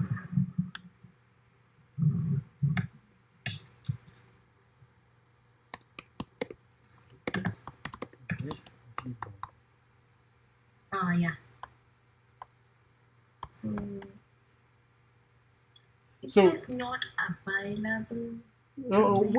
That's fine. So I see that in our class, 4 individuals did submit the job. So it will not run immediately. There is a queue, but this debug job will go very, very quickly. So do not worry. While we are waiting for these jobs to complete, I will help whoever needs help. You can repeat this command SQS vertical grep debug again and again, and very soon I cannot tell. Now we have 1, 2, 3, 4, 5.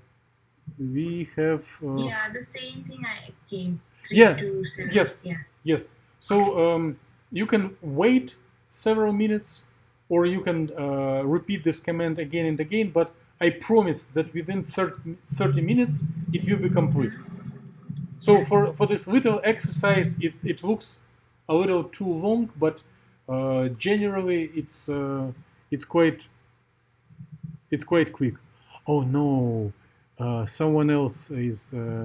I gave this access to one more person, and someone is running for cesium lead chloride perovskite. But do not worry, everyone will get jobs completed. So I'm going to go to the directory of Jayanta, and Yeah, already, I same thing. I got it. okay. You can go. Yeah. You can understand. I will cd dot cd Jayanta ls minus ot.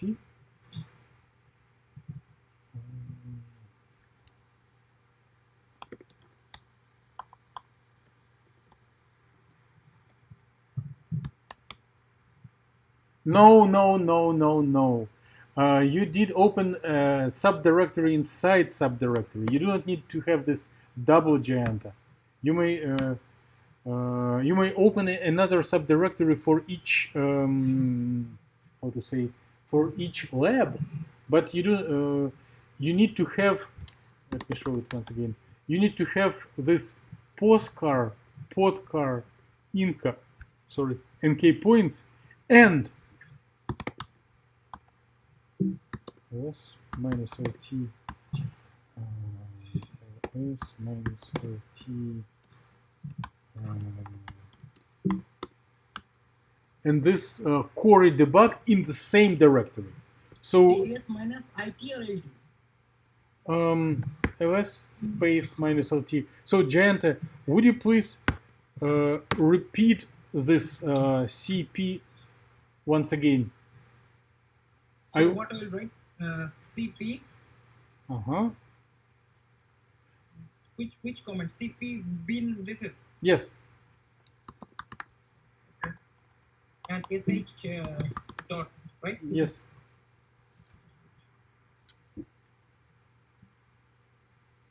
Yeah.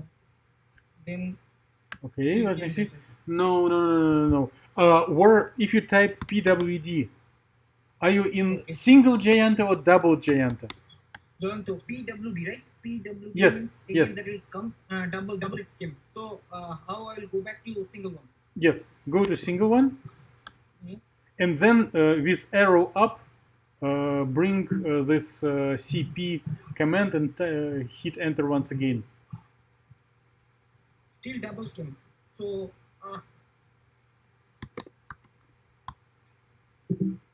so how I'll repeat it and then I will get single one. Could you please repeat it?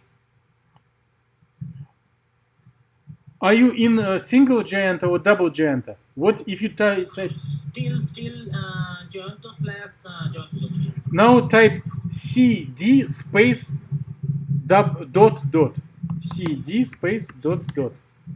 Not 3 dots, but 2 dots. cd space dot. Okay. Yeah, then came here. And now repeat this cp command. Okay, this all cp then is batch then sqs. Yes. Okay.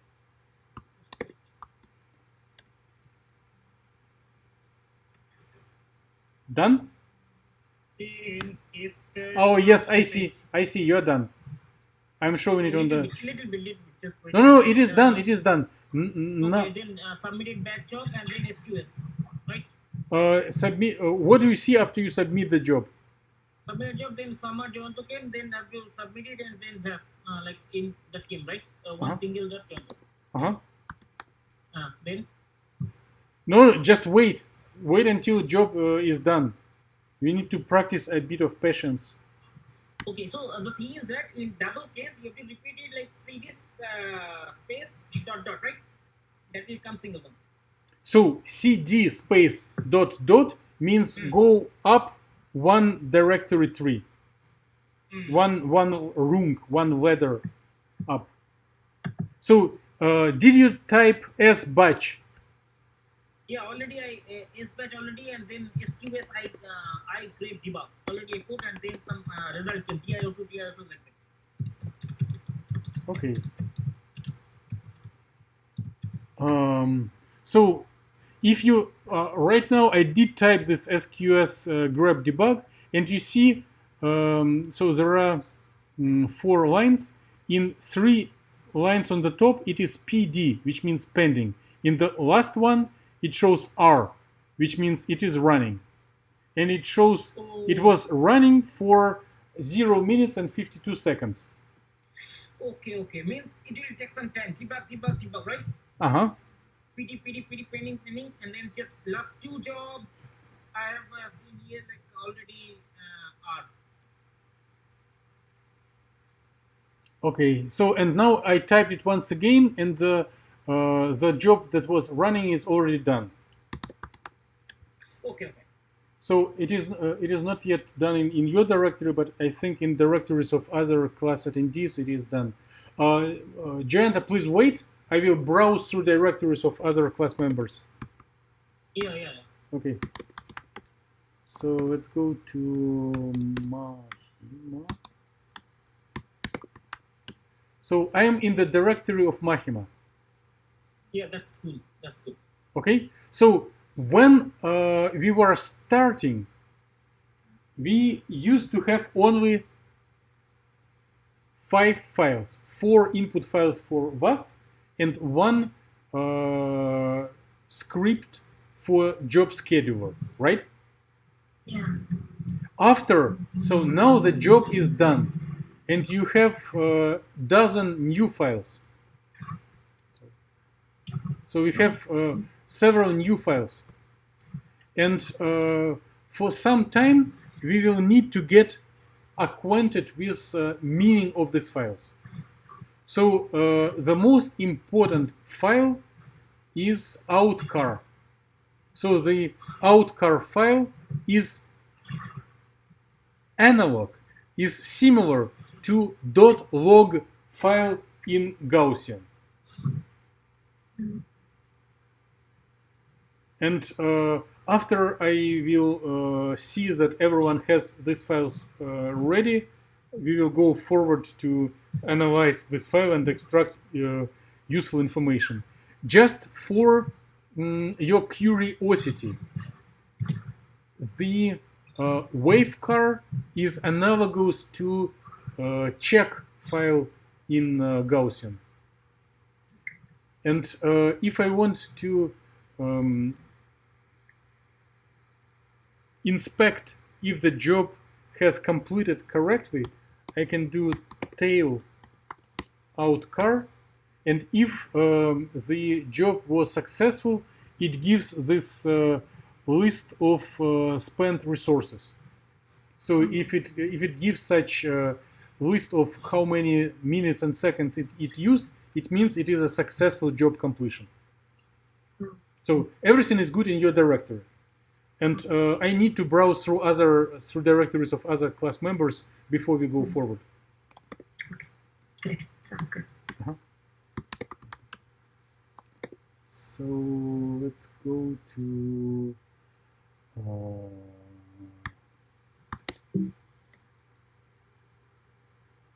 Kristen.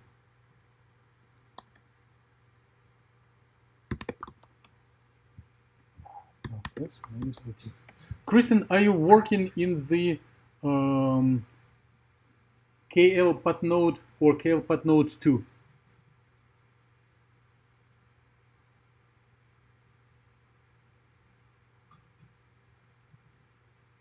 Okay, I'll go there. So actually, Dr. Dimitri, just it will take some time for pending, right? How much time it will take? No longer than 30 minutes. Typically much quicker. How much? 30 minutes maximum. Typically quicker. Okay. Maximum. Okay. So minimum maybe 10 minutes, a few Oh, minutes. no, sometimes it goes in seconds. Okay, so in my case, first 3 years still PD, means pending. So I think it will take a little bit time, right? Yes, but do not worry. It's quite quick. It's Okay, okay. quite quick. Okay, so right now I'm in the directory for Kristen. And I need to do some. So the job submission script is fine, but the files ls minus lt, the files are not fine because Kristen, you do have postcard. Let's check if it looks reasonable. Yes, postcard looks reasonable, but you do not have 3 other files. So I will create them directly in your directory, and Mahima, please watch me, because it is what you were missing on the last time. Yeah, sure. Okay, so for the incar and k points, I just copy them from the template. Binary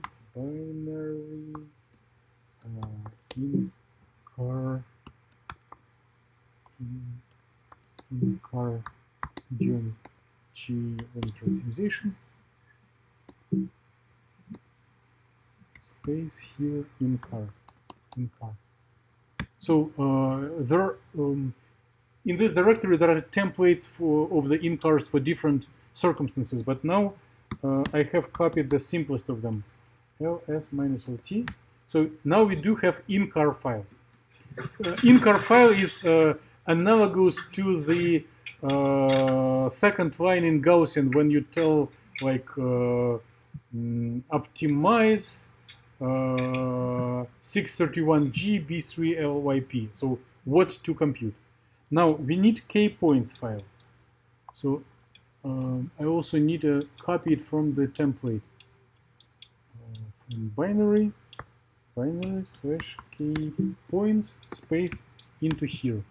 And let me copy this commands into the chat line, just in case. So it's copying of the k points from template and copy of the incar from template. Now we do have we have postcar, incar, and k points. We have 3 out of 4, and we need the a little bit more complicated podcar file with potentials that Professor Tao Yu was asking about.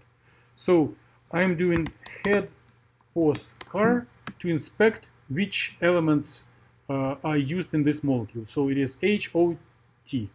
Then I type module show wasp, and it shows. Let me copy paste it in the type in the chat line.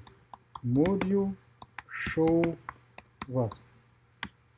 So it shows the directories where software and located, and then I'm putting using the command cat. So cat is not the animal with whiskers, but cat as the English word concatenate, which means like up and to the end. Then I copy paste this long line, push tab, select PBE, and then I type the element that I need. So hydrogen slash podcar, then bigger, or as programmers say, caret, podcar. So I am forwarding the content of the hydrogen specific potential into the file podcar that I am creating in this directory. So let me copy paste this command into chat line. Control C, Control V. Now I am using arrow up, then to bring back this command, and then I'm using the arrow left, moving to the name of the element and replace hydrogen with the next element in this system, oxygen, and then hit enter. So it does append the potential specific for oxygen to the podcar file located in our directory. So it's quite simple, but I copy pasted to the chat line as well. Now I'm using arrow up, then arrow left, going to the oxygen and replacing oxygen to titanium, and hit enter once again. So after this, let me copy paste it into chat line once again. So after this command, I type ls-ot, and we do have postcar, incar, k-points, and podcar. How do I check if the podcar is healthy? I do grep pbe podcar, and it shows that we have 3 records. One record for hydrogen, 1 record for oxygen, and 1 record for titanium. So only now this directory is ready for job submission. So if I look into the job submission report, this swarm dash something that was done before, it will tell that some files are not provided. So it tells I cannot read from incar, so it's just panicking. So previous job submission was not successful, and it didn't create the outcar file.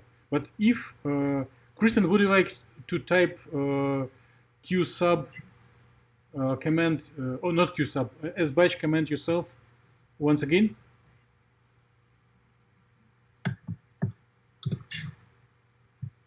Okay. So you see, it did create. I think it did create. No.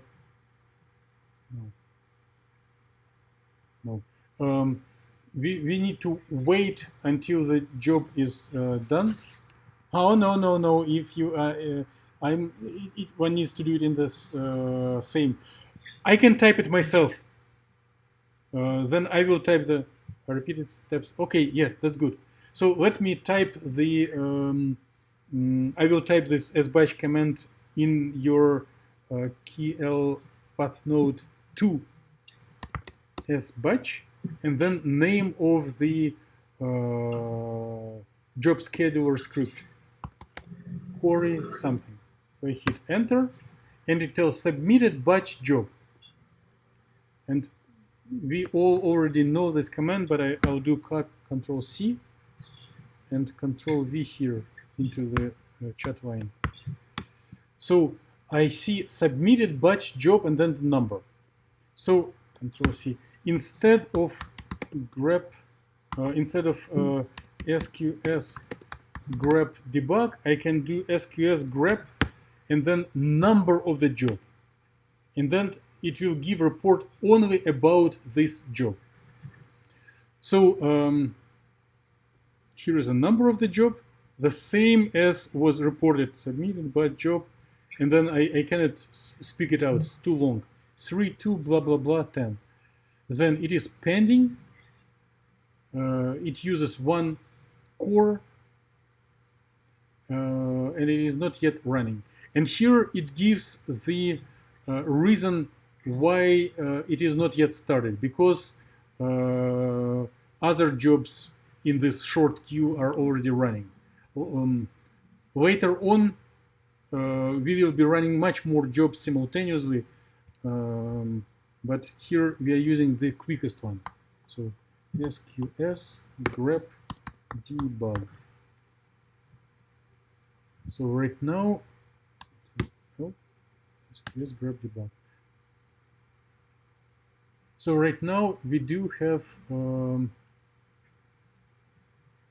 3 jobs in this queue.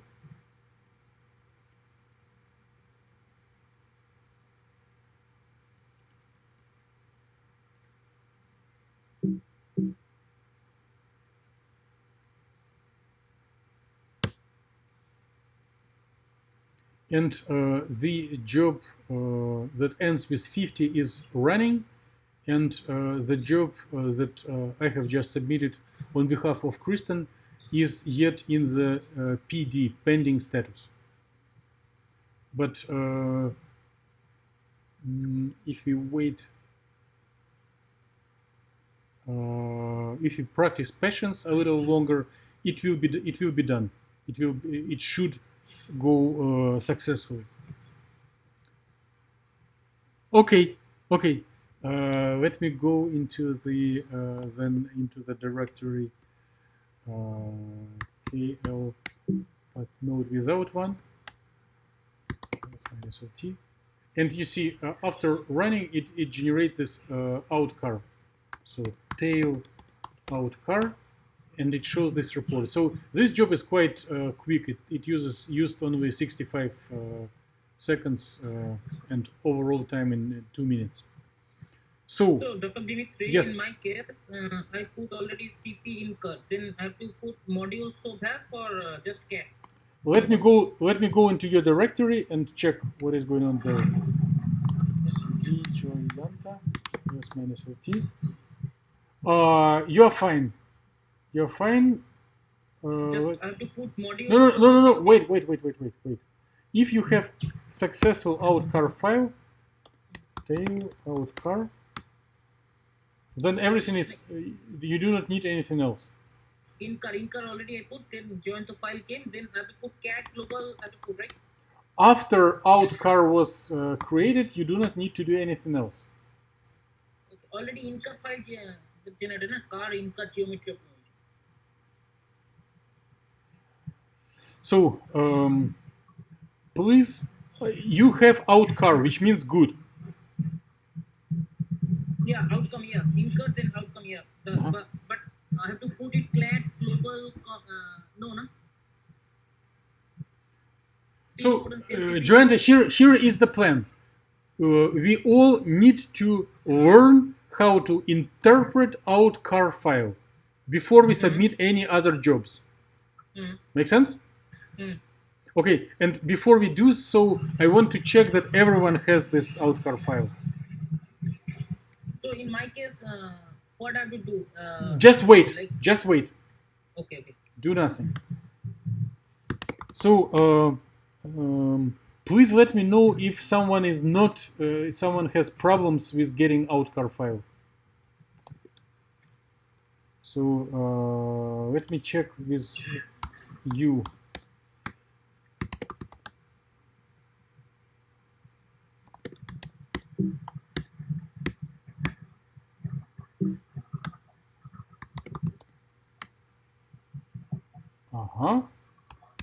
Tail outcar. Okay, very good. So now I'm moving to my own directory because I do not want to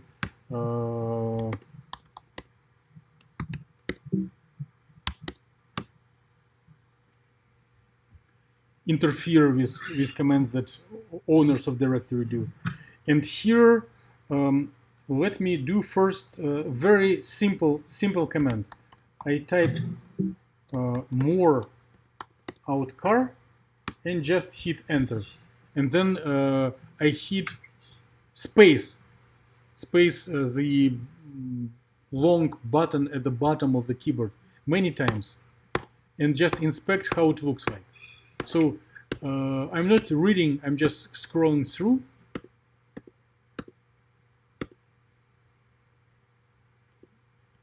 So it's not very long, it's about same length as .log file in the Gaussian. It has something about energy, it has words iterations, and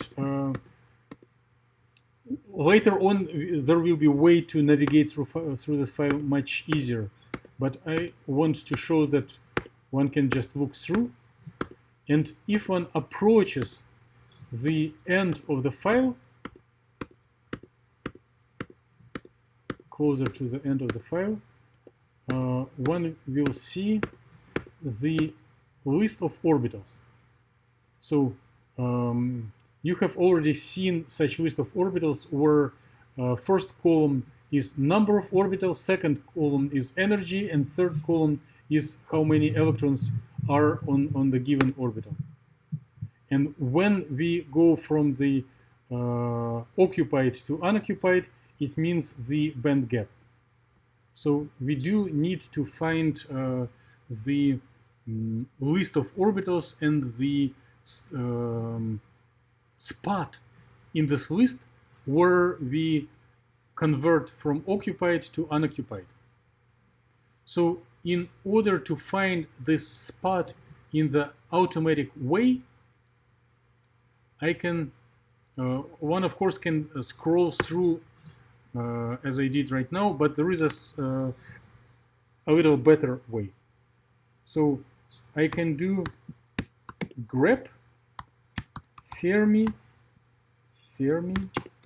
outcar. So this means find the line that contains the word Fermi. And when there will be interesting and important command, I will copy paste it into the chat room. Now, if I want to see 100 lines after this record, I put grep -a 100 Fermi outcar.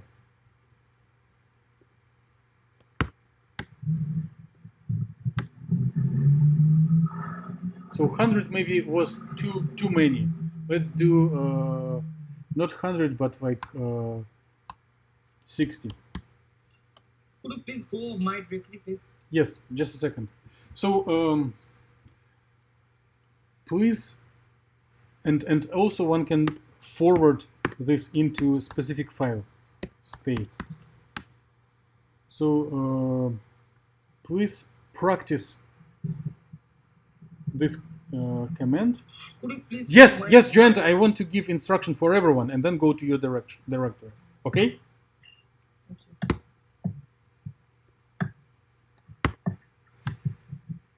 So let's go to the directory of Joanne and see what happens.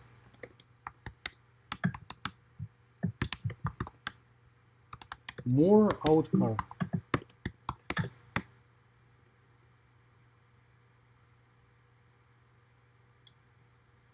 So what's the problem?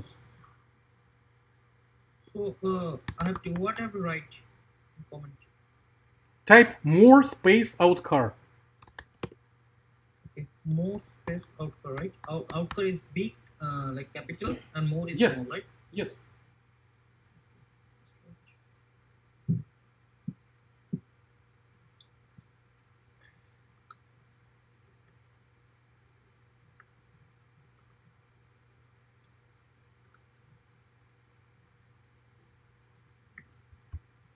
Then?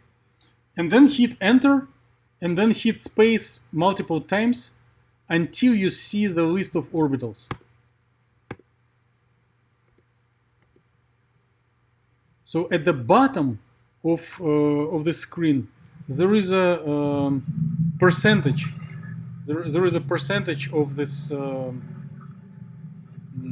of how far through the file you are. And when you will be about 90%, there will be a record that we need.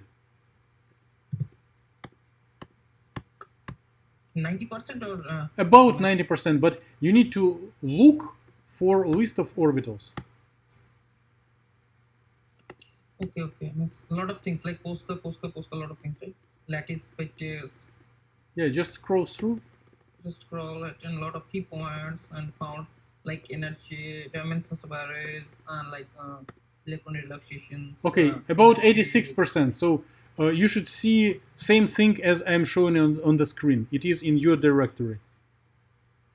Okay, I have to go very long way, right? Yes, but it's not so difficult. It's not so difficult, but still it needs patience. I think it is much less patience than work in the wet chemistry lab. Yeah. You are right.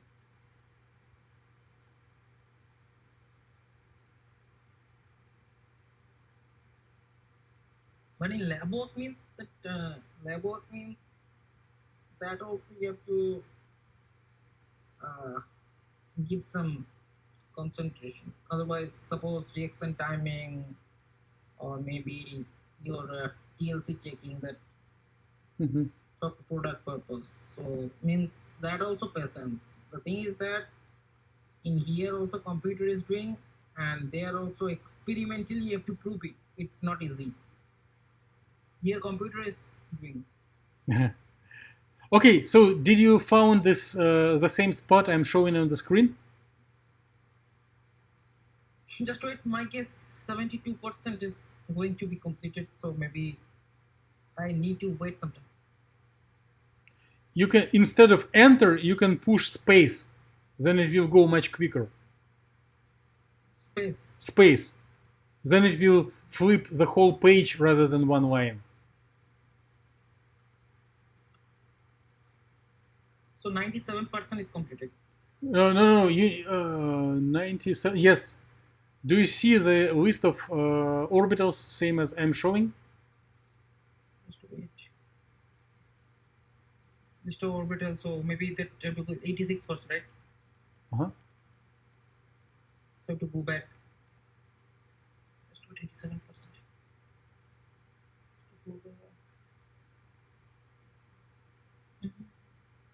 What do you see? What do you see on the screen?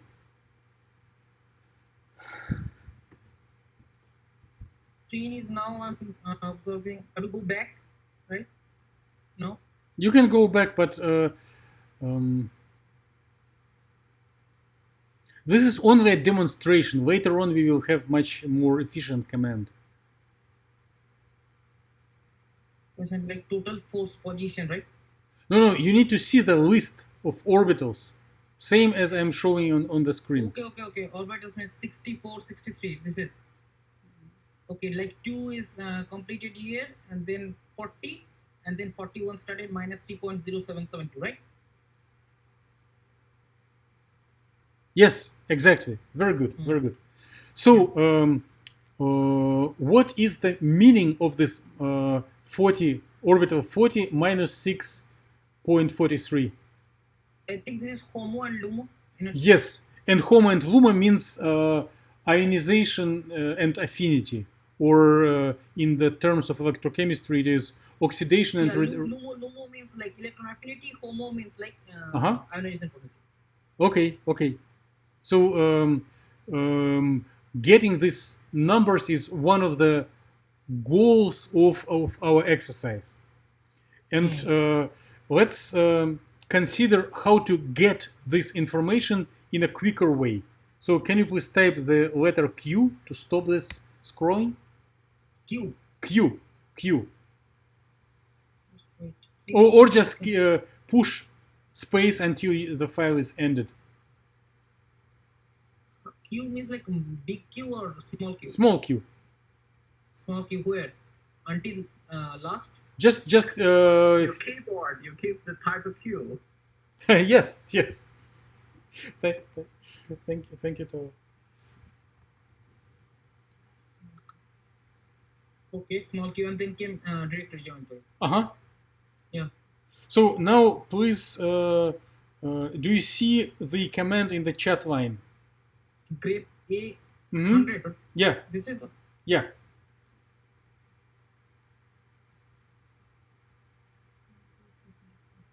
This two command ever right or just one? Just the last one. The last one. Only states. Yes.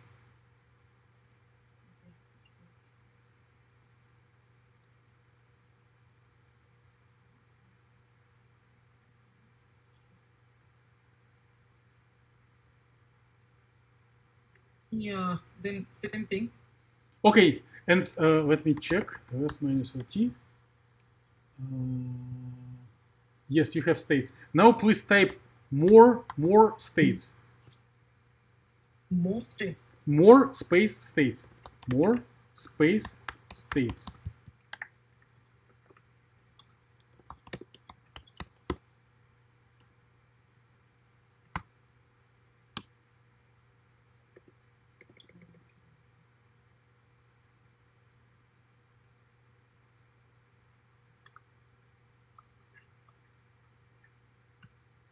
Okay. Then 20%.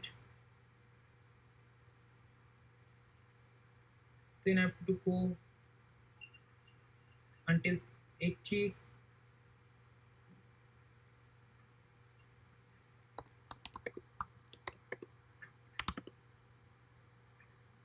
Okay, 20% that came. Then Just a second. hmm? Just a second.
Okay. Okay. Let me retype and give better version because there was an ambiguity. Okay. So the keyword Fermi pops up more than once, and if we use this E dash Fermi, then it will be better. E? Yeah, just copy paste what I typed in the chat line. Hi, Dimitri, I have a question. Please. So, in the comment before the states, either space or not. It doesn't matter. So it's better to put space, but it will work without it. Okay, thank you. So which comment I have to write after for stopping this more 94%? Then No, the latest comment comment that I typed into the chat room. the outcast states that came Fermi outcast states, right? Mm-hmm. Then And then do more states. okay.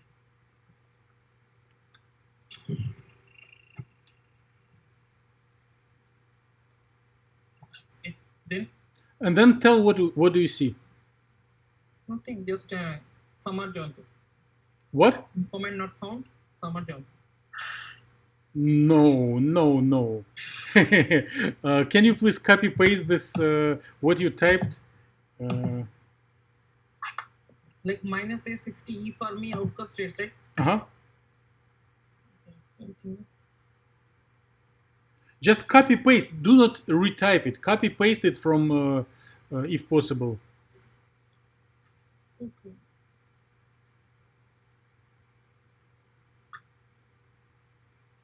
And let me check if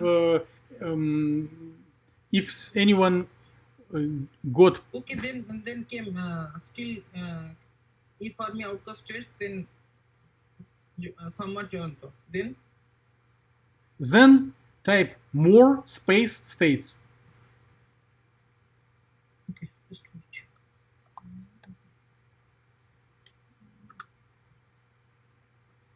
More space. Okay, 39%. Then What do you see? What do you see? Just explain what you see. still 40 and 41. Difference is minus 6.4392 minus 3.0772. Just explain as if I would if we meet now for the first time. What do you see? Just tell. Do you see 3 columns of numbers? Yeah, all that. You could you please go later? Then you will get 40 and 41 difference. From 1 to 2. Go down, please. Yeah, and then you could check it here, like 40 and 41 says homo and domo, right? Mm-hmm.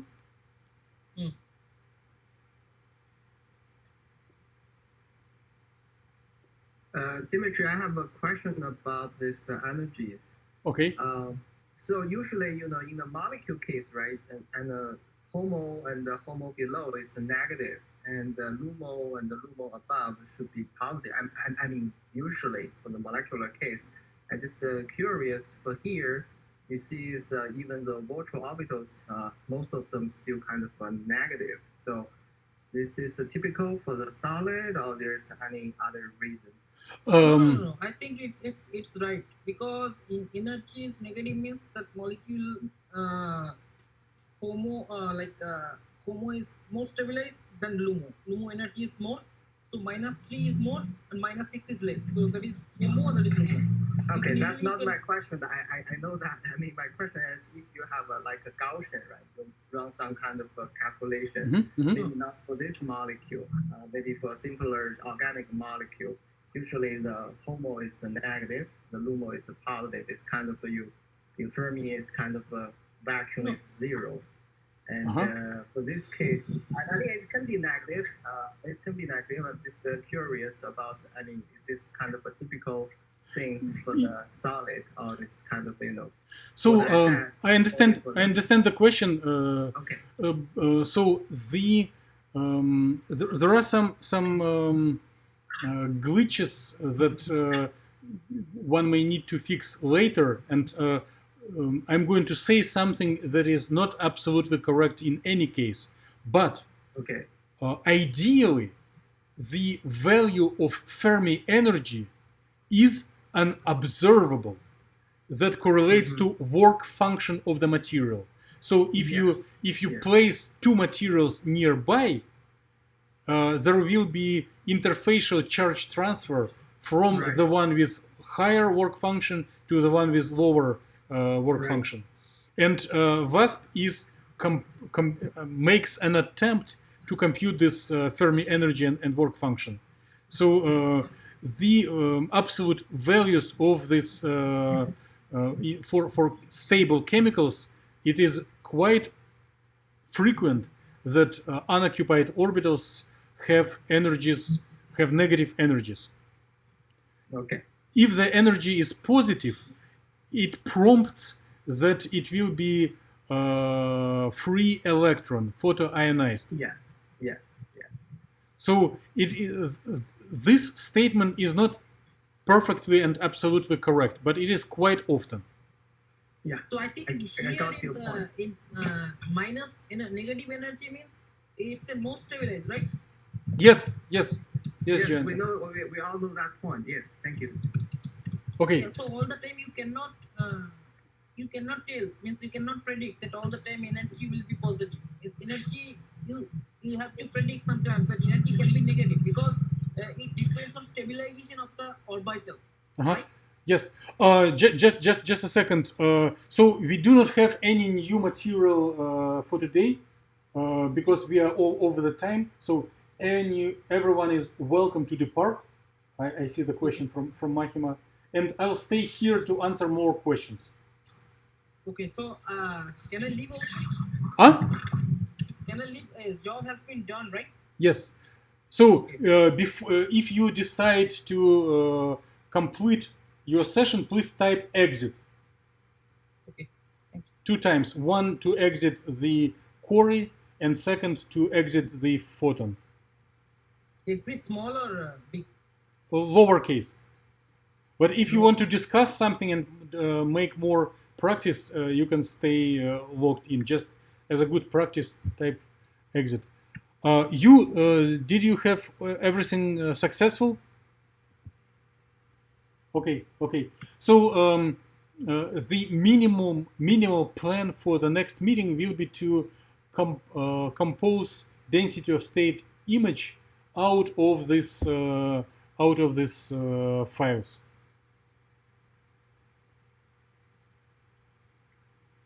Thank you. Yeah, thank you. Thank you, Dimitri. I really like the way you present, trying to show the kinetics energies as a function of the densities. That's step by step is, very details. Really like that way. And yeah. So I think. Thank you. Dimitri, one question. Yes. Here you are representing VASP, but previously the same thing also we have calculated by Gaussian line. So which will be the better, VASP or Gaussian? It's your personal taste.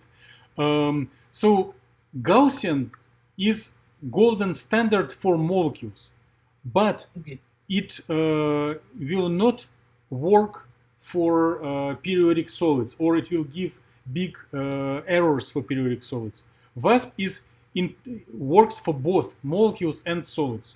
So if you have a interaction between molecule and semiconductor substrate, surface chemistry, then you cannot live without VASP. Okay, so I think in my case, molecular optimization, energy calculation, Hartree-Fock, P3, LOIP, GDP, means like all those things, I can calculate Gaussian line. That would be better, right? One can, you select yourself what to use. Okay. I prefer VASP, but you are free to choose. Okay, it's the same thing. Like for calculation, like suppose I want to choose for one board structure and one chair structure, and I need to calculate homo-lumo gap. So definitely I can use any VASP also or Gaussian line also, right? Correct. It depends on completely myself. Yes. Yeah, thanks so much. Yeah, thanks so much. Thanks for nice question. Oh, my pleasure. Yeah, thanks. Thank you. Lihuasha, I'm going to disconnect now.